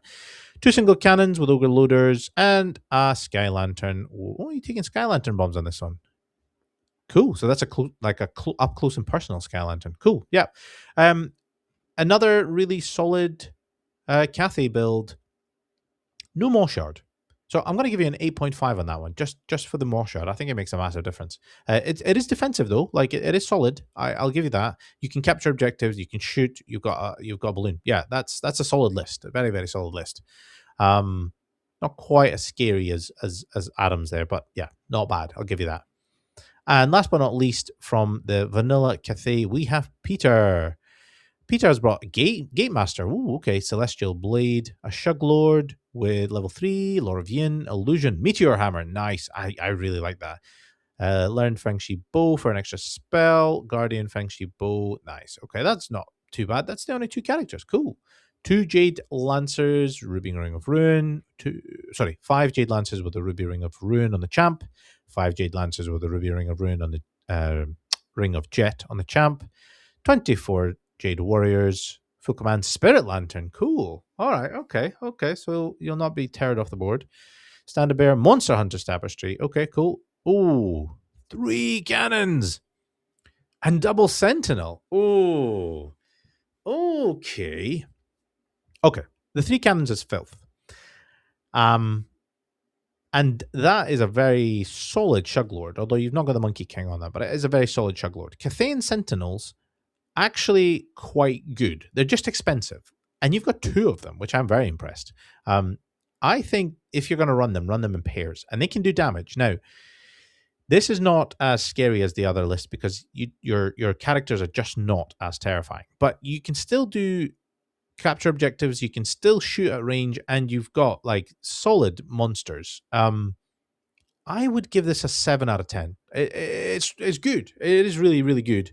And it's going to give some people a right headache, but I actually think that's the softest of those 3 Cathay builds. I wish you luck. Good luck, Pierre. Right. Jade Fleet. Nice. There's only 2 players bringing Jade Fleet, and they are absolute legends. Let's see who the first one is. It is Mr. Chris Cousins. He has got the quad shugs. He's got Baby Shug with Celestial Blade, level 1, Battle Magic, another Baby Shug, Celestial Blade, Lord of Yang, Battle Magic, Moshard. So that's a Moshard carrier. And he's got 2 Lord Shugs. The first one is a level 2, Lord of Yang, Battle Magic Ogre Blade, scary.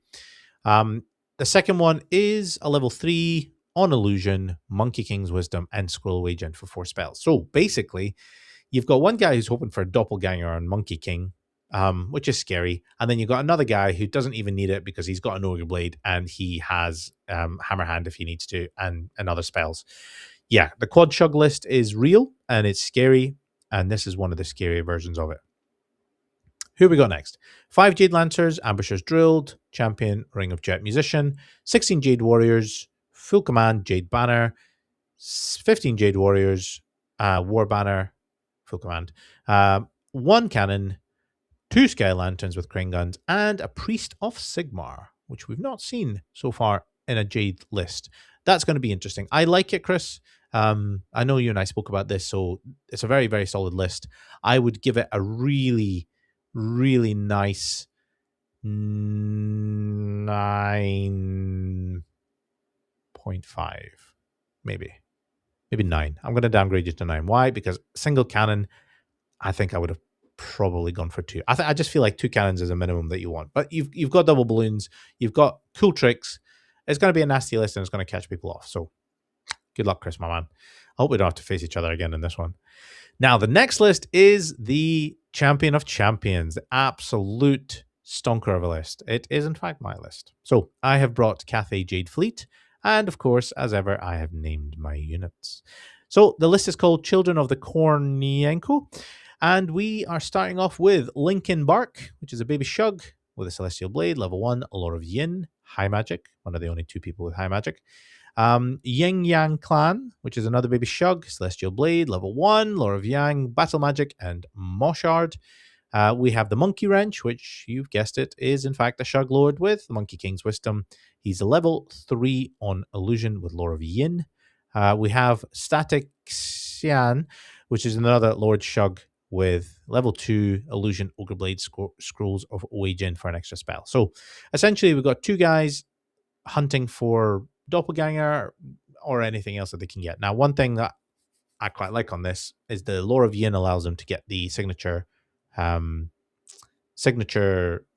assailant spells, which I quite like. I've been enjoying those. So we'll see how we get on with them. Drowning Pool Party, 6 Jade Lancers with Ambushing, Drilled, Champion Ring of Jet. I did it all for the Jade. Another 6 Jade Lancers Drilled, Champion Ruby Ring, and Rage Against the Marines. 13 Jade Warriors, Full Command, Icon of Heavenly Fury, and a Musician. I quite like Icon of Heavenly Fury. I still don't know if it's too much or if it's useless now. Passing a Leadership 8 test to use an item one time, it would suck if you failed it. It would really suck if you failed it. But I'm testing it out. It's a bit of an experimental list. I want to see if it is good or if it's not. So far, it's been working out for me, but I'm waiting for it to fail in the worst time. What have I got for the rest of my list? I have Dim Sum 41. It's a Cathay Grand Cannon with an Ogre Loader, and Kitty's Cannon Crew, another Cathay Grand Cannon with an Ogre Loader.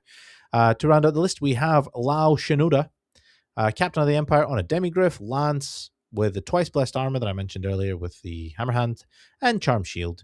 And the last but not least, we have the Secret Tech. Are you ready for it? Let the Bodies Hit the Flower, 5 Empire Archers with Scouts. Now, what I quite like about this, I'll be honest, it's not like the thing that I think is going to be most efficient. I think I probably could have... There's no balloons. I probably should have traded in for a balloon, but I threw a bunch of stuff in there that I thought would be good fun, that I could engage my opponent with and actually have a good time. And I'm hoping by bringing no balloons that not only is this going to be the fluffiest army, But also it might just speed up my gameplay, which is a personal goal for me this year to try and get a bit faster, finishing all my turns. So I do still think it is pretty filthy. Yeah, you've got the Ogre Blade, you've got the Monkey King's Wisdom. You've got objective capturing, 2 cannons, lots of characters, and the super secret tech of the Empire Archers. I'll let you know how those go. I think this is solid. I'm going to give myself a 9.5. I think it's got legs, obviously. All right. What have we got next? We have the Realm of the High Elves, and it's a sad case for my favorite army because there's only one player who has brought High Elves to this. It really shows you what state the High Elves are at the moment, that only one player has brought them, and it is, in fact, a Toll. It is Sam Toll, the nicest Toll by far. What has he brought with him? He's got an Archmage, Blood of Calidor, Elven Steed, level 3, Illusion, Full Plate, Meteor Hammer. Nice. Lore Familiar, Seed of Rebirth. So you are going for the Doppelganger Meteor Hammer. I like it. That is really cool. Noble with a lance, Full Plate, Blood of Calidor, BSB, Monster Hunter's Tapestry on a Steed, Charm Shield, Seed of Rebirth, Lore Master's Cloak. Okay, so protection against magic missiles. Cool.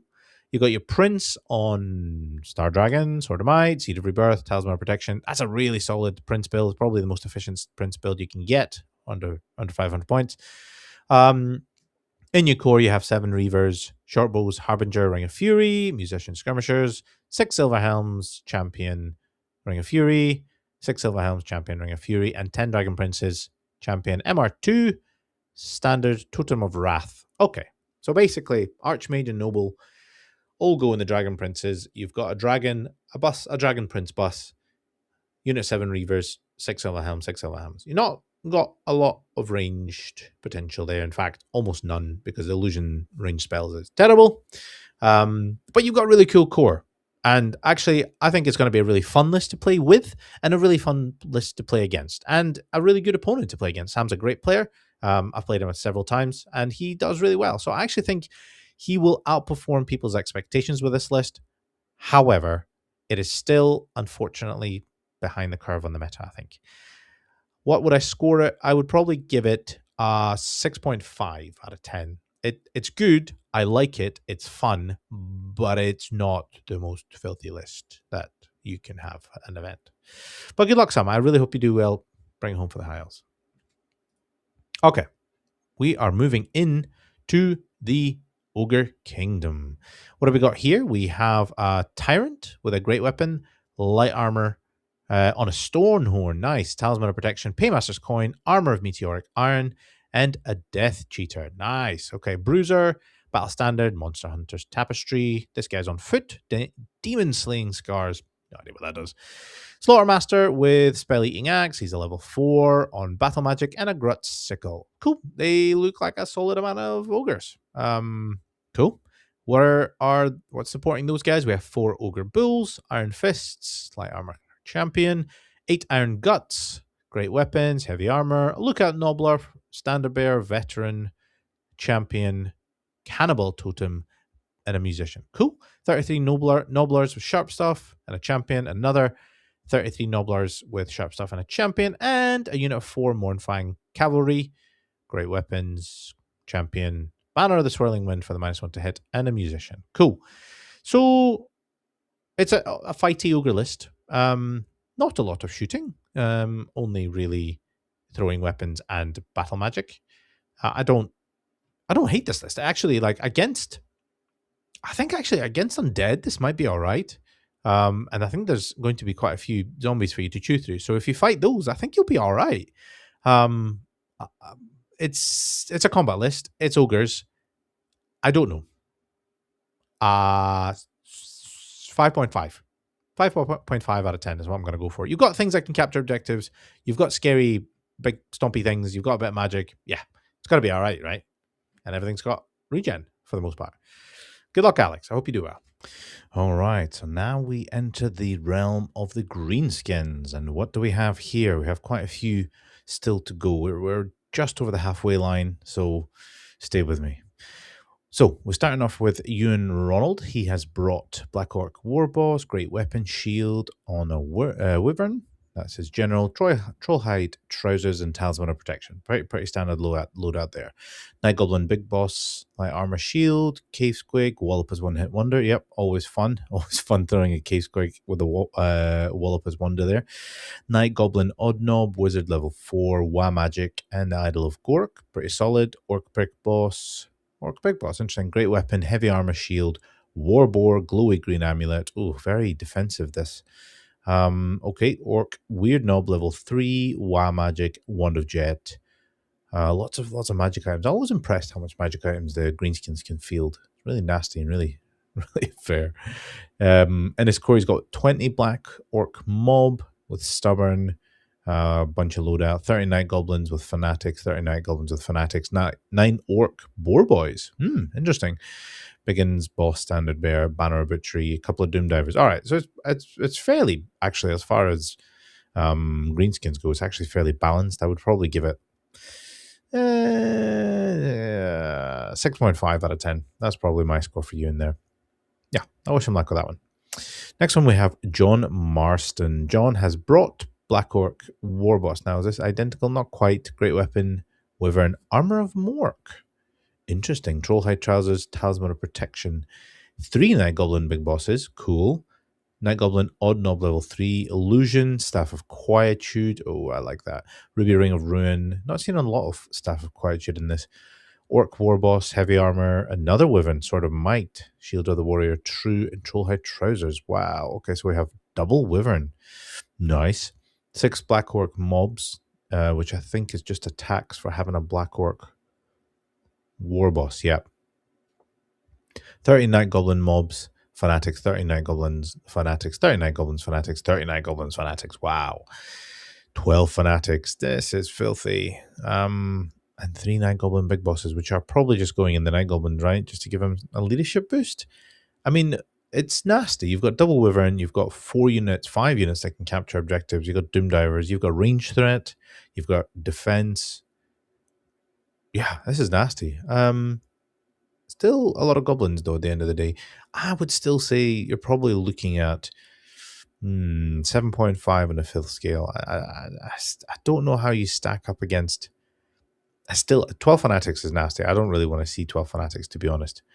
But let's say 7.5. We'll see how John gets on. Next one, we have Omar. Omar has brought Kicknick with Black Orc Warboss on a Wyvern. Trollhead trousers, talisman, great weapon. Yep, all the standard stuff.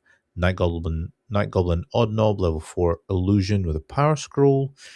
Orc big boss, great weapon, heavy armor, BSB, red raggedy flag, enchanted shield.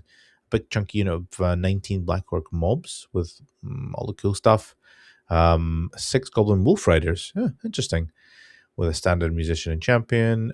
And 30 Night Goblins with Fanatics. It's also got... it actually continues on. 15 Orc mobs with thrusting spears. A bolt thrower with an Orc bully. I don't think I've ever seen that being fielded. 8 Orc boar boys. Standard full command. Okay. An Orc boar chariot with frenzy. Doom diver catapult with an Orc bully. And a goblin rock lobber. This strikes me as a collection of stuff you have accumulated over the years. It's literally just a combination of just everything by the looks of it. And you've got a special character in there. I mean, it's got cool stuff in it, but it's nothing too nasty. I would probably give it a good 5.5 out of 10. I'm doing a lot of halves today. I don't know why. It just seems to just how I'm feeling today. So apologies about that. All right, cool. Good luck, Omar. Steve Green, you're next. Steve, what have you brought? You've got Goblin Odd Knob, level 4, Staff of Badoom. Now, I like the Staff of Badoom. I've had a very good experience with Staff of Badoom in a previous event where my opponent said, Staff of Badoom. Never had it miscast. The very first spell, miscast, rolled a 1. Big template. Also rolled like a 4 for the miscast. Another big template. Just did lots of horrendous, awful things. So yeah, that's what happens with Stuff of Badoom. What else have we got? With Night Goblin, Odd Knob, Idol of Gork, Ruby Ring of Ruin on Wa Magic. This one's level 3. A Night Goblin Big Boss, very Goblin heavy, this list. Night Goblin Big Boss. Oh yeah, that's the Wallopus guy on the giant case quick. Cool, cool. Night Goblin Big Boss, BSB on foot. Night Goblin Big Boss on foot, just with a great weapon. Okay, so all Night Goblin army by the looks at it. All right, okay, cool. In core, 41 Night Goblins with Fanatics, 39 Goblins with Fanatics, 39 Goblins with Fanatics, 39 Goblins with Fanatics, 6 Goblin Squig Hoppers, another 6 Goblin Squig Hoppers, a Bolt Thrower, Doom Diver, Rock Clobber. Wow, just like, that's a lot. I mean, it's basically a Night Goblin armies, which is actually viable, but it's not like ultra filthy. Again, 12 Fanatics, very nasty, and a lot of artillery. But it's not amazing artillery. It's not cannon. Doom Drivers are great. Don't get me wrong. Doom Drivers are amazing. 2 Rock Clobbers is much better than 1. Those Bolt Throwers don't really do anything other than distract things. And Squig Hoppers just get in the way and just sort of confuse things. So, yeah, I think it's solid. But it's nothing terrifying. I'd probably give it a 6 out of 10. I wouldn't want to face the 12 Fanatics, that's for sure. But the rest seems manageable. All right, next one. Lewis, what have you got? Black Orc, War Boss, Wyvern with all the usual stuff. He's got Biting Blade on this one, actually. Cool, nice, I like it. Another Orc War Boss. This one's on foot. Trailblazers Hauberk. Flying cart. All right, we're going to have to look this up. What the hell is the Hauberk do? Hauberk. I've not even certain I've ever come across that item. So let's have a little look. Hauberk. Trailblazers Hauberk. Infantry only. Trailblazers Hauberk is a suit of heavy armor. In addition, its wearer gains the move through cover and scout special rule. Amazing. So you're going to scout with a flying carpet. Brilliant. I like it. More of that, please. Yeah, definitely. This sounds like great fun. What else do we have? We've got an Orc Big Boss, Frenzy, Warboard, Dead-Odd Armor, Night Goblin Odd Knob, level 3. It's got the Fungus Wine, Ruby Ring of Ruin, Wa Magic, yeah, all the cool stuff. We then have Night Goblin Odd Knob, level 3 with Fungus Wine. Okay, why have you got so much Fungus Wine? This one's on Wa Magic. Let's have a little look. 39 Goblins with Fanatics, 39 Goblins with Fanatics, 12 Black Orc Mob with Full Plate and Shield. That's the tax, isn't it? Yeah, 12 Goblin Mob just on their own. Is that a tax for Night Goblin Odd Knob, maybe? I don't know. That's weird. I don't know Orcs and Goblins composition all that well, so I don't really know. Special unit, 5 Night Goblin Squig Hopper mobs. Nice. Goblin Rock Clobber, Doom Diver, Mangler. The double Mangler is scarier than other things that you could put in that category. So double Doom Diver, double Mangler. You still have 6 Fanatics on the board. You still have you have a Wyvern and a Distraction War Boss. Yeah, it can do some damage. I'm going to go for a 7 out of 10 on that scale. All right, good luck with anyone facing these green bastards. Right, who's next? So we are entering the Renegades, or the what are they called? The Renegade Crowns. So let's have a little look and see. Gareth is the only one who has brought them. What are they called? Renegade Realms of Man, Renegade Crowns. So now we're entering, just edit that last bit. So now we are entering the realm of the Renegade Crowns. Only one player has brought them. I have not actually seen these on the table yet, so this is quite cool. Gareth, you are our Renegade King. What have you brought? You have got an Outcast Wizard on a horse, level 3 Elementalism with a Lore Familiar. Nice, cool. Another Outcast Wizard, level 3 Demonology with a Wand of Jet. Also cool. Outcast Wizard, level 2 Necromancy. Renegade Captain with Full Plate, BSB, Spell Eater Axe, Charm Shield. This sounds like you're going to be putting a lot of stuff into a big Death Star, so I'm expecting something scary. Renegade Prince, Full Plate, the Might of Miraglio. Jesus, I don't know why any of that does. Hellforged Axe, Charm Shield, Arch Lightning Rod. Okay. 6 Freeblade Knights with great weapons, shield, warhorse, commander, 24 sellswords with heavy armor, full command, 10 sellswords, crossbows, heavy armor, that's a detachment, 24 sellswords, full command, 23 veteran sellswords with heavy armor, drilled, mercenary hosts, veteran, sword of mights, full command, 10 veteran sellswords. This is a lot of really small units. Border Prince Mortar, Veteran Freeblade, that's another horsey type unit. 10 Border Prince Brigands. Brigands are quite cool, actually. I did have a look at them. The champion has Ruby Ring of Ruin, nice. And they have Ambushers and Skirmish. And a Doomseeker, just for fun. Rune of Blazing Fury and Rune of Wrath. Not sure you can put runes on that Doomseeker, as we mentioned before. I'm pretty sure they're now not a thing, but you've got Renegade Crowns. I don't think anyone's going to care. It's certainly interesting. To me, it feels there's nothing terrifying on it, but I don't know any of the combinations. So I'm going to give it a 4 out of 10. You're on the fluff side, Gareth. So well done for you, my man. All right, who have we got here? From one fluffer to another, we are into the Skaven, land of the Skaven. Elijah Ronald has brought our one and only Skaven army here. Good on you, my man. What have you got? You've got a Greyseer, who's your general, level 4, Battle Magic, Tome of Spellcraft. Nice. Plague Priest, Plague Censor, Plague Furnace, Wizard level 1, Battle Magic, Talisman of Protection. Okay, that's just cool. This is going to be a nice big chunky central unit model. Skaven Chieftain, Shield, Heavy Armor, BSB, War Banner, Meteor Hammer. You got a Meteor Hammer on your BSB. Good on you. Nice, I like it.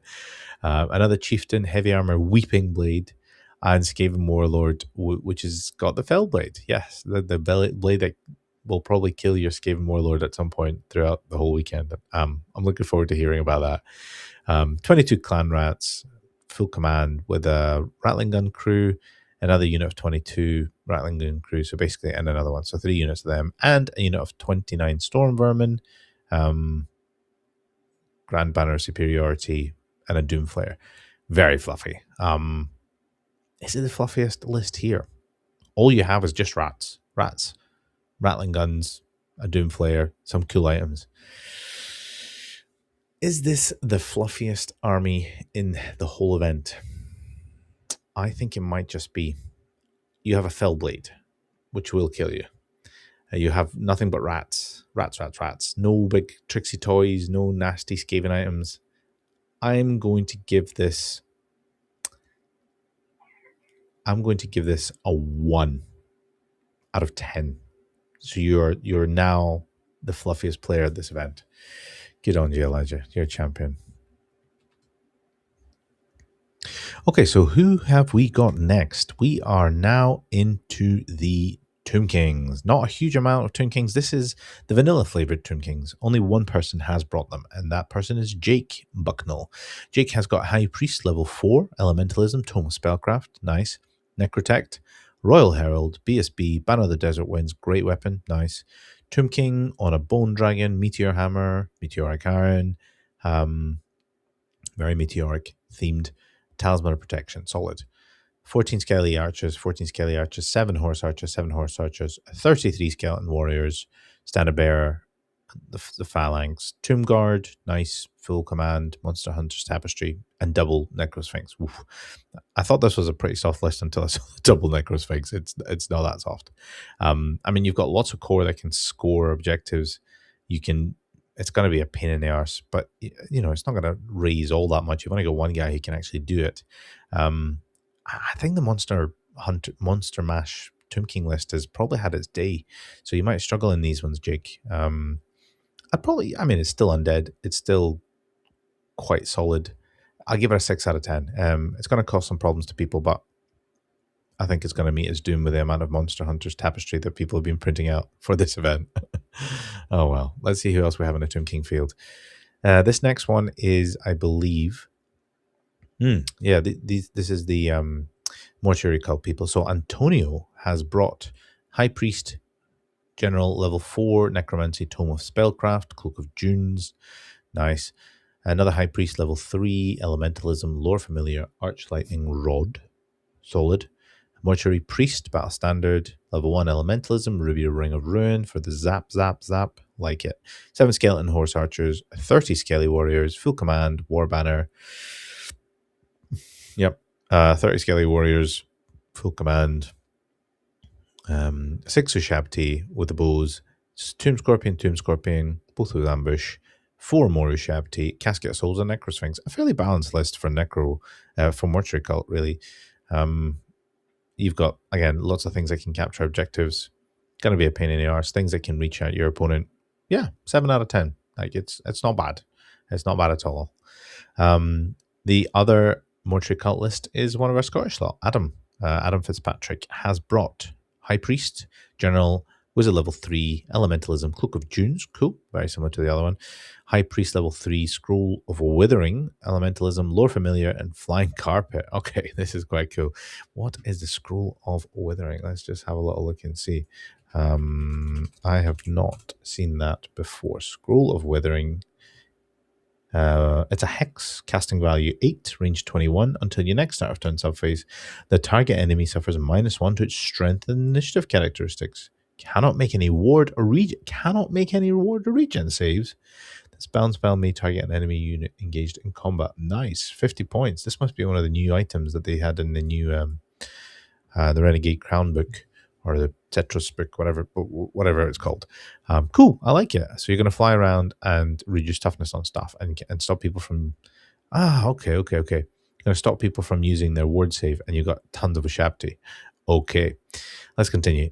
Mortuary Priest, BSB level 1 Elementalism, Scaly Horse Archers, 10 Scaly Skirmishers, 20 Scaly Warriors, with a champion, 8 Bushabti, 2 Tomb Scorpions, 5 more Bushabti, and 5 more Bushabti, and a Casket of Souls.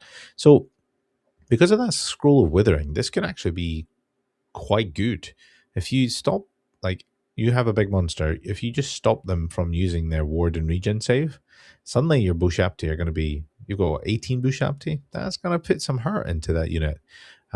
Especially if you've got things like Elementalism to take off their armor save, especially if you've got Casket of Souls to reroll those ones. Yeah, Adam, this is stealth filth. I like it. I'm gonna give you a 7.5 on that. I think it's got legs. And I'm sure you'll do well. Good luck, Adam. And the last Tomb King that we have is the Necroharan Host. And it's Andy Oakham. Andy has brought Mortuary Priest level 1 Illusion, Mortuary Priest level 1 Illusion, another Mortuary Priest with a level 1 Illusion, this one of the Spell Eater Axe. We've got Triple Heralds. First one, BSB, Banner of the Desert Wind, Great Weapon, Warding Splint. Second one's got Great Weapon, Meteoric Iron, Talisman of Protection. That's a challenging one, probably. Another Herald, Shield, Destroyer of Eternities. That's a damage-dealing one. Nasty. Tomb King, Language of the Priests. Great Weapon, Charm Shield, Staff of Quietude, Arch Lightning Rod. Okay, cool. Tomb Prince, Shield, Great Weapon. Oof, this is just a lot to go into Death Stars. You've got a Skelly Chariot, massive unit of 70 Skelly Infantry, poison attacks, a 69 Skelly Infantry cohort. Yeah, full command, MR, Monster Hunter's Tapestry, all the tricks, and then 2 units of 10 skirmishers. Ugh, this is horrendous. 2 massive blocks. So this is, Scott ran a similar list of the Masters. He did fairly well with it, I guess. So yeah, this is a very similar list to that. You've basically got this is like 2 units where everything sits, and then you've got like 141 points outside of that unit, which does, sure, you can kill it if you want, but it's not going to be enough for a win. I would not fancy facing this just because it's a lot of crap to chew through. But because of the new rules where you can't hide characters beyond first rank, you are going to have to either put these guys at the back, or put them in harm's way. And I think if you put them in harm's way, you a canny player will start to pick those characters apart. So it is nasty. It's really nasty. I'm going to say 8.5.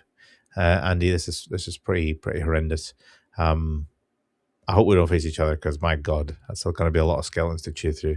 Ugh. And going from the dry undead and entering the wet undead in the realm of the vampire. So, vampires. There are 4 vampire players, solid players all round. What have they brought? The first one is Aidan, one of the other Scottish lot. He has got his Master Necromancer, General on a Mortis Engine, level 4. Necromancy, Spell Familiar, Scepter of Denoir, Talisman of Protection. Cool, very solid. Another Master Necromancer, level 3, also Necromancy, Spell Familiar. Cool. Skull Staff for the Dispel. Nice. 2 level 1 Necromantic Acolytes, 1 on Illusion, 1 on Dark Magic, 2 Tomb Banshees, a White Lord BSB, which is interesting to see, Charm Shield. I guess it makes sense. You still want the rerolls. 47 Skelly Warriors, Skeleton Champion, Standard Bearer, Drakenhof Banner. Yep, so they've got the Drakenhof Banner. 3 units of 20 zombies, which are worth absolutely bugger all. 3 fell bats, 7 hex rates, and 6 health rates. Oh my god, this is horrendous. This is what all of them are going to be like, is it? So you've got 4 raising. You're just going to pile in zombies by the bucketfuls. You've got a skeleton warrior block, which is basically going to be a casting bunker where everything sits and hides. And you've got hex wraiths and tomb banshees doing nasty, horrendous, ethereal things. Yeah, it's pretty horrendous, isn't it? Oh, man, I was hoping that these vampire lists were not going to be this nasty. What am I going to give you, Aidan? That's pretty horrendous. That's really good at objectives. It's got really good at breakpoint. You're going to need to chew through it. I'm going to give this a 9, Aidan. This is pretty hardcore. I don't like it. I don't like it. Jesus. All right, Keith Wilkinson. Now, Keith has been churning out these vampires for many, many years, and so his lists are always interesting to see, meta-defining a lot of the time. So let's have a look and see what he has brought. He has got 2 Cairn Wraiths. He's got Master Necromancer on Mortis Engine, level 4. That's his general. Necromancy, Spell Familiar, Tome of Spellcraft, Talisman of Protection. We have another Master Necromancer, level 3, also Necromancy. Spell Familiar with Ruby Ring of Ruin. Double Banshee, Dire Wolves, 3 units of zombies. He's paid for these. 40s. Didn't fancy... I wonder if he just doesn't have skeletons. Or maybe just fancied... They're all with standard bears. It's a lot of zombies, actually. It's 160 zombies, pretty much. 2 units of 3 fell bats and 2 8s of hex wraiths. Again, very nasty.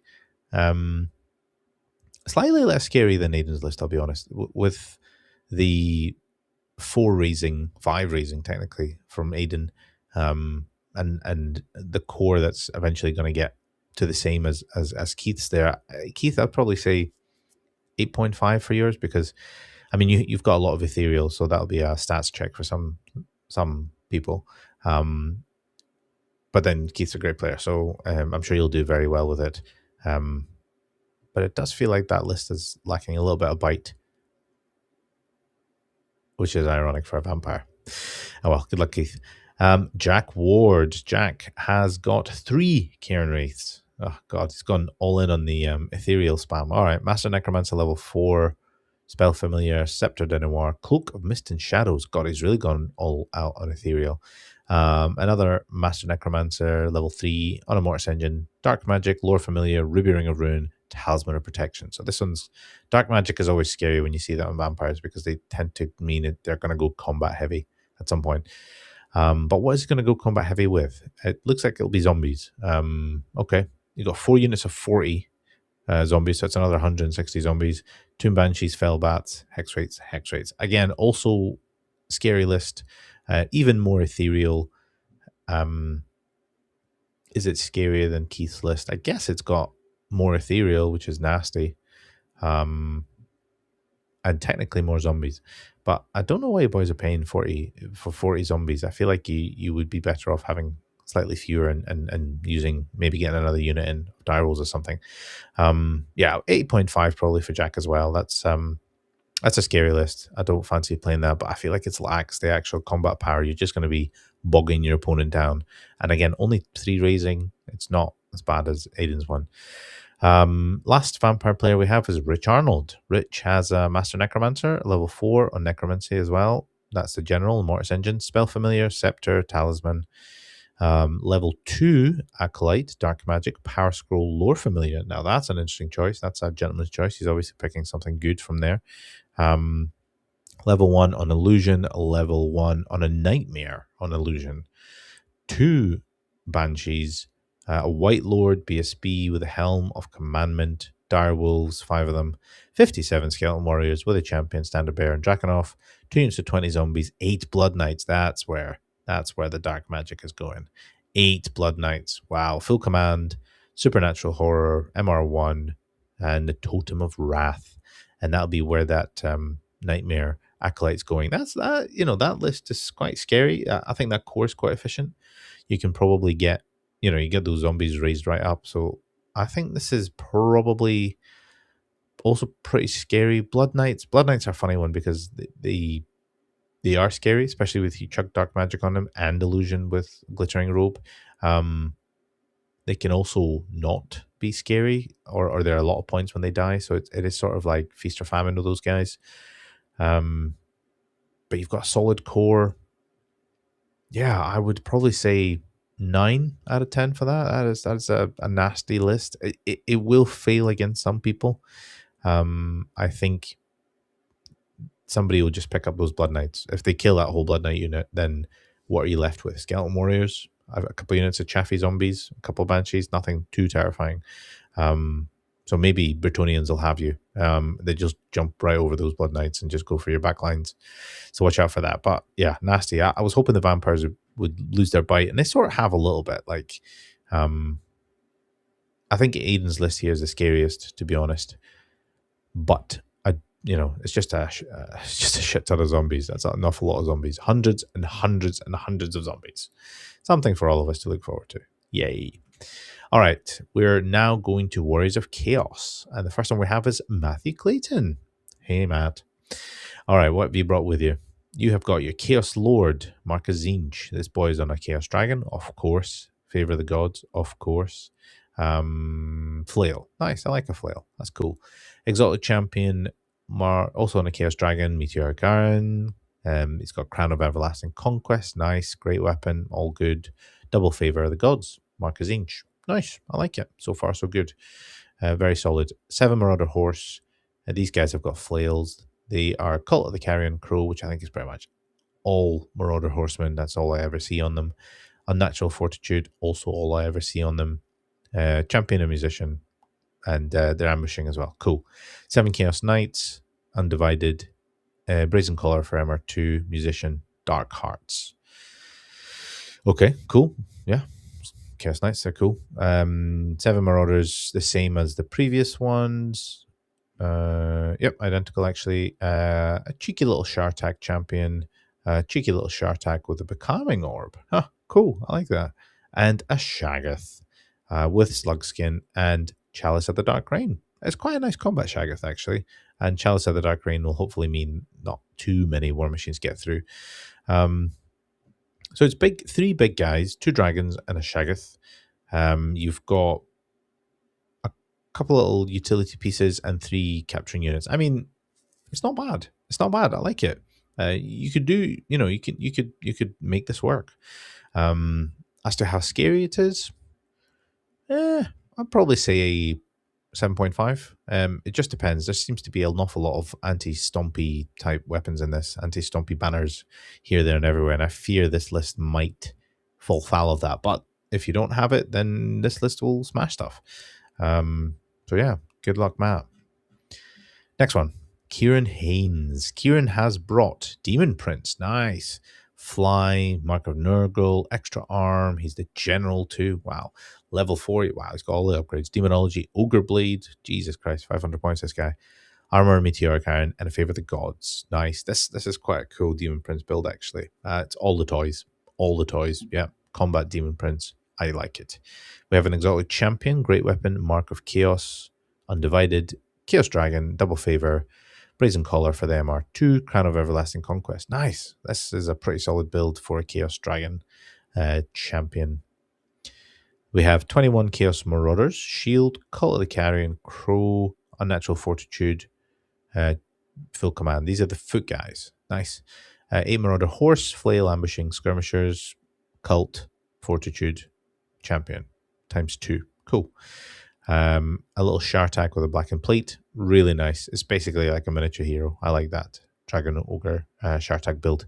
Another Shartak with just a grey weapon. And then we have 2 spawns of Nurgle. 2 giant spawns of Nurgle. So it's a monster mash list, which is good. You've basically got 3 monsters to keep people distracted from the Demon Prince. And that unit of Chaos Marauders is the ones on foot is basically what the Demon Prince is going to be hiding beside, so he doesn't get shotted, and then he can just fly in and smash some stuff. It's a cool push it in your face list. Yeah, like it's nice. I would go for probably 6.5 again, because stomp, anti-stomp tech is in, and you might struggle with some of those, but it can, if you get the right matchup, you can get big wins out of this, and that's what you're going to need. So good luck. Okay, next one. Adrian Wisocki. Adrian has got Chaos Lord, Flail, Shield, Mark a Zinch, Chaos, Dragon, and Favor the God. Buy on 500 points. Nice. Exalted Champion, Great Weapon, Mark a Nurgle, Meteoric Iron, Double Favor, Crown of Everlasting Conquest. Okay, fairly standard Exalted Champion loadouts on all of these here, but yeah, pretty good. 12 Chaos Marauders. All right, on foot. Flail, Ambushing, Skirmishers, Unnatural Fortitude, Musician. Okay. 18 Forsaken. Oh, Forsaken by Slanesh. Yeah, fine. 7 Marauder Horse, Fortitude, Burning Blade on a Horsemaster. I didn't even know you can take items on these new guys yet. Cool, I like it. And a Warfire Dragon, level 1 Battle Magic. So it's triple dragon list. 6 out of 10. I'm sorry. I think these big monster lists are going to suffer this event. I'm not really expecting the Warriors to do fantastically well this event. I would be surprised if there's a Warriors player in the top 10. I know that's probably not the right way to say it. I wouldn't be surprised if there wasn't a Warriors player in the top 10. Yeah, we'll see how we go on. So this one is next one is Jack Prishbula. So that's Andy's wee boy. He's not that wee, I bet. What's he brought? He's got Chaos Lord on a dragon, undivided, double favor, general, great weapon, shield, cool. Exotic Champion, undivided, Dark Majesty, BSB, Doom Totem, nice. Manticore, oh, that's very cool. Double favor, Crown of Everlasting Conquest. Nobody really takes Manticores anymore. I think Manticores are perfectly fine. I mean, yeah, I know the dragons are better, but the Manticores are cool. I like them. 2 5s of Chaos Knights, undivided with a champion and lance. 25 Chaos Marauders, flails, shield, fortitude, full command. 2 units of 5 Marauder Horse, flail, skirmishers, fortitude, and 2 gigantic Chaos Spawns of Nurgle. Monster Mash list. You've got 4 monsters in this. But again, how scary is that going to be against just your big, massive block of undead that has got no stomp banner in it? 6 out of 10, I think. 6 out of 10 on the filth to fluff scale. Good luck, Jack. Right, Craig. Craig has brought Exotic Champion, Marcus Zinch, Chaos Dragon, Double Favor, Talisman of the Carrion Crow, and Army Meteoric Iron, standard, with a great weapon. Another Exotic Champion, Mark of Zinch, BSB, Chaos Dragon, Double Favor, Crown of Everlasting Conquest. This is quite cool. So you've gone for the Hero Dragon version. They're both almost maxed out. You're 2 points shy of using your full allowance. I wonder if you could have used a shield. I just like using up the full allowance sometimes. But you have a BSB on a dragon, which I quite like. It's quite a nice little solid bit of tech that you've got there. Okay, cool. Double dragon so far. 6 Marauder Horse, flails. You don't have a chaotic cult there. Interesting. But you do have a Horsemaster with a brazen collar, a natural fortitude, fine. 6 Marauder Horse, same again. So 2 units of 6 there. 25 Chaos Marauders. Marauder Champion, War Banner. Oh, good. I'm glad they can take War Banners and stuff. Full command, basically. A natural fortitude. A Shartak with a blackened plate, and a Warfire Dragon. Okay, so triple dragon list, not a Chaos Lord on a dragon. You've got a BSB instead. That's quite a fun little ticky build. Not a lot that's really scary anymore. Not even your level 1 Demonology upgrade on a Warfire Dragon. I'll probably give this like a 6 out of 10. Still solid, but again, I think it's gonna start struggling, these Monster Mash lists. Pure Chaos, they're starting to fall behind, I think. All right, last that we have here is Glenn Lloyd. Glenn has got Chaos Lord, Flail, Shield, Marcus Inch, General, Chaos Dragon, Favor the Gods. Cool, solid. Exotic Champion, Grey Weapon, Marcus Inch, Chaos Dragon, Armor, Meteoric Iron, Double Favor, Crown of Everlasting Conquest. Yep, cool. Nice. Pretty standard there.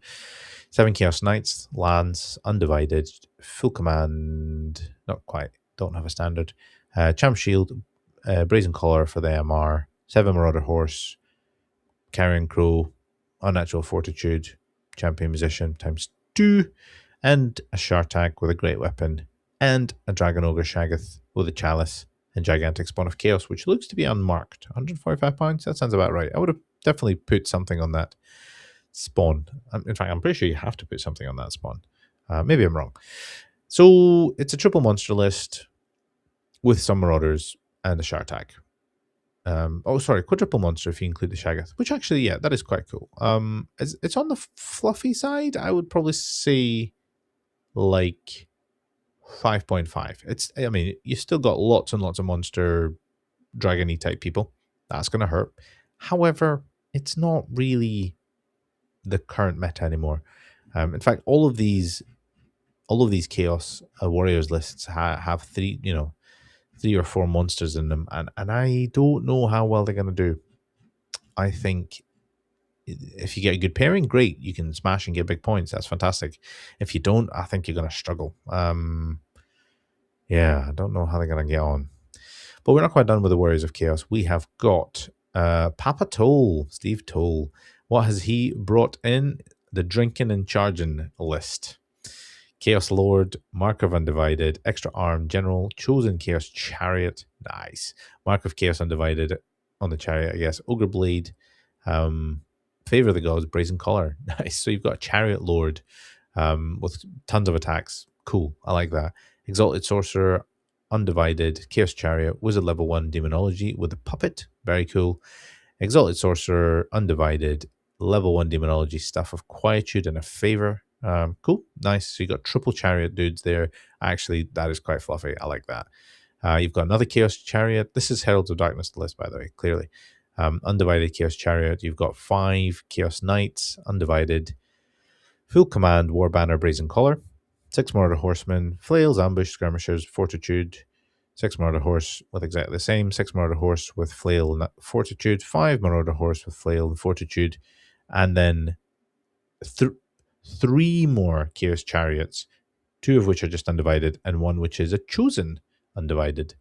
1, 2, 3, 4, 5, 6, 7. A 7 Chariot list. So, it's not a Monster Mash list. The Chaos Lord is nasty, but extremely limited in his range. And you just have a couple of level 1s, which is cool. Like, I actually think this is the fluffiest list I've ever seen Steve pull. So he's clearly coming for a drinking weekend. And I think this is probably like a 5 out of 10. Like, it's just a fun, push it all in your face, drink pints list. And I really hope I get to play it because it sounds like Steve's come to it with a really good mentality. And I think he's going to have a cracking weekend. He's probably just tired of try-harding and losing, so might as well not try and lose anyway. Good luck, Steve.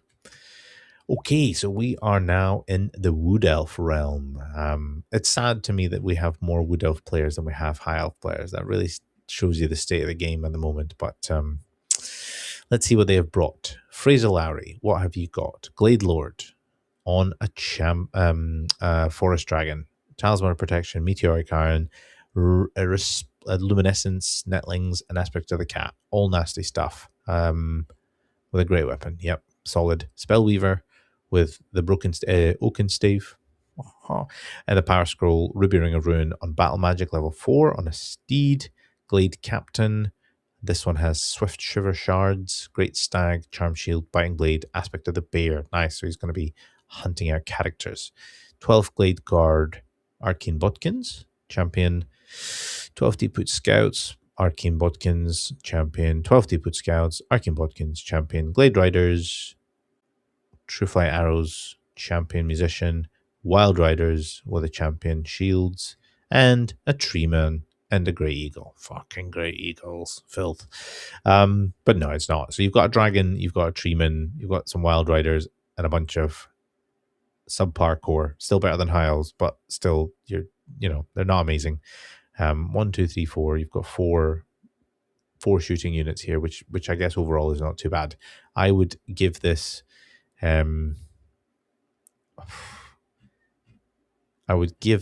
probably a 5.5. Like it's got cool stuff. The dragon is always good. Spellweaver's fine.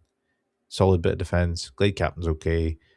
You got a bit of shooting, and then the rest of the list is just doesn't really have a lot of bite other than the dragon. But I'm sure it'll be good fun. So good luck, Fraser. Gary Dutton. Gary has brought his Wood Elves out again, and he has got double dragon list. First one, Glade Lord, Great Weapon, Luminescence, Netlings, Cat, Forest Dragon with Meteoric Iron, and Talisman of Protection. Yep, that's solid. Another Glade Lord, Moonfire Shot, Forest Dragon, Biting Blade, Armor of Destiny. Ooh, that's a nice little cheeky word save. I'm going to be hunting out all those ethereals with that Biting Blade. 10 D-Wood Scouts with Arcane Bodkins, 10 more with the same, 10 Glade Guard with a Moonfire Shot, Champion Standard, Banner of the Midsummer's Eve. Okay, let's have a little look. I have no idea what that does. Banner of the Midsummer's Eve. Is that a super secret tech? Unit carrying the banner gains ignores cover special rule. Okay, so you're basically like an expensive version of Sisters at that point. The high elf version. Cool. 6 Glade Guard, True Fly Arrows with a champion. 6 Glade Riders, True Fly Arrows champion. 5 Wild Riders with a champion. 5 Wild Riders champion. 2 Wood Elf Beast packs. Oh, nice. 2 I think just means a Beastkeeper and a Deep Wound Hound. Okay, and another one, Beastkeeper, Deep Wound Hound. 19-point chaff redirectors. And just going to be really annoying. I really like cheap chaff. It's quite good. So a little bit of shooting, double dragon, and a bunch of stuff that can sort of maybe hold on to objectives if it doesn't get shot too much. The double dragons are nasty, don't get me wrong. The rest dies to a stiff breeze. So 6 out of 10, I think, for you, Gary, and that's mostly the double dragons there. All right, who else we got next? We have one more, and this is, I think, now what list? What is this? Some sort of Wood Elf, Orion's Wild Hunt. Okay. Now, is this going to be the fluffiest list in existence? I don't know. Let's have a look. Matt Large, what have you brought? Glade Lord, Aspect of the Cat on a Forest Dragon, Dragon Slaying Sword. Nice. Talisman of Protection. You've got Glade Lord with a Great Weapon, True Fly Arrows, Luminescence, Netlings, the Bear, Great Stag, Armor of Destiny, and Lugstone. Okay, this is interesting. Spellsinger on a Steed, level 2, Battle Magic, Oaken Stave, a bit of a defense. 6 Glade Riders, True Fly Arrows, Green Knight, Glade Knight. 6 Glade Riders with the same, 2 units of 5 Wild Riders with Champion. 7 War Dancers, nice. 3 Warhawk Riders, Spirit of Kurnos, Champion. God, everything's got champions. 5 Wild Riders with a Champion. And then 3 units of Wood Elf. Wild Elf. They are quite wild. Wood Elf Beast packs. This is pretty fluffy, actually. You've got a dragon, and you have another Glade Lord, which is quite cool. But then the rest of the list just sort of rushes you and does championy things. I think that's fairly fluffy, actually. I'd give this like a 4 out of 10. I mean, don't get me wrong; it's got things that can catch you and destroy you, but like, it's what else? How bad can it be? Guess we will find out. So that brings us to the army lists. That is everybody that has submitted army lists for this event. Now, quite a selection of armies, as you can tell. There's 27 different factions that we've got here. I think a lot of potential for things to go really interesting. It's not There's not as many filthy lists as I thought. There's still quite a lot. I thought vampires were nerfed in this quite significantly. Not so much. Looking at those lists, they still have a lot of bite. Not as many Tomb Kings as I was expecting, although a horrendous list there. One with a double blob, that's going to be pretty painful. So I think for me, if I had to make a prediction for maybe what we would see in the top 10, I would expect probably 2 Bretonnian players, at least 1 Cathay player, at least 1, maybe 2 vampires, maybe that Tomb King blob as well. That would probably be around about there, and then a smattering of a few other factions. In the top 5, I would expect. Let's make a prediction. So, I think in the top 3, I think we're going to see vampires third. I think we might see something interesting like Bretonnian second, maybe. Yeah, I think Bretonnian second, and then in first place it's going to be Cathay because it's going to be me. No, I don't know. I'll be honest. I'm usually contend for the title or up on podium, so I'd like for that to be the case here. But there's some really nasty army lists that I really don't want to face, and a lot of really good players. It is a shark tank. It really is. This is probably, other than the Masters, this is the event with the most Masters level players here. And it's going to be a real tough battle, and it's really all going to depend on the draw and how people play on the day. So good luck to everybody attending. It's going to be really interesting. I'm really keen to see how it goes. I think it's going to be a really good weekend, and I cannot wait to see how that pans out. If you're still with us, I really appreciate you sticking around. Give me a comment. Let me know what you think of these predictions. See what you think. Who do you think is the filthiest list that's present? Did I get my scores right? My predictions correct? Who's your top 3 finish for this event? And if you haven't already, smash that like button. Give us a subscribe and tell me if you like this new format that I've been trying out. If this works for you, let me know. If it doesn't, if there's anything I can make better, please let me know. I genuinely do enjoy listening to your feedback and engaging with you guys. So thank you very much, and we'll see you next time. All the best.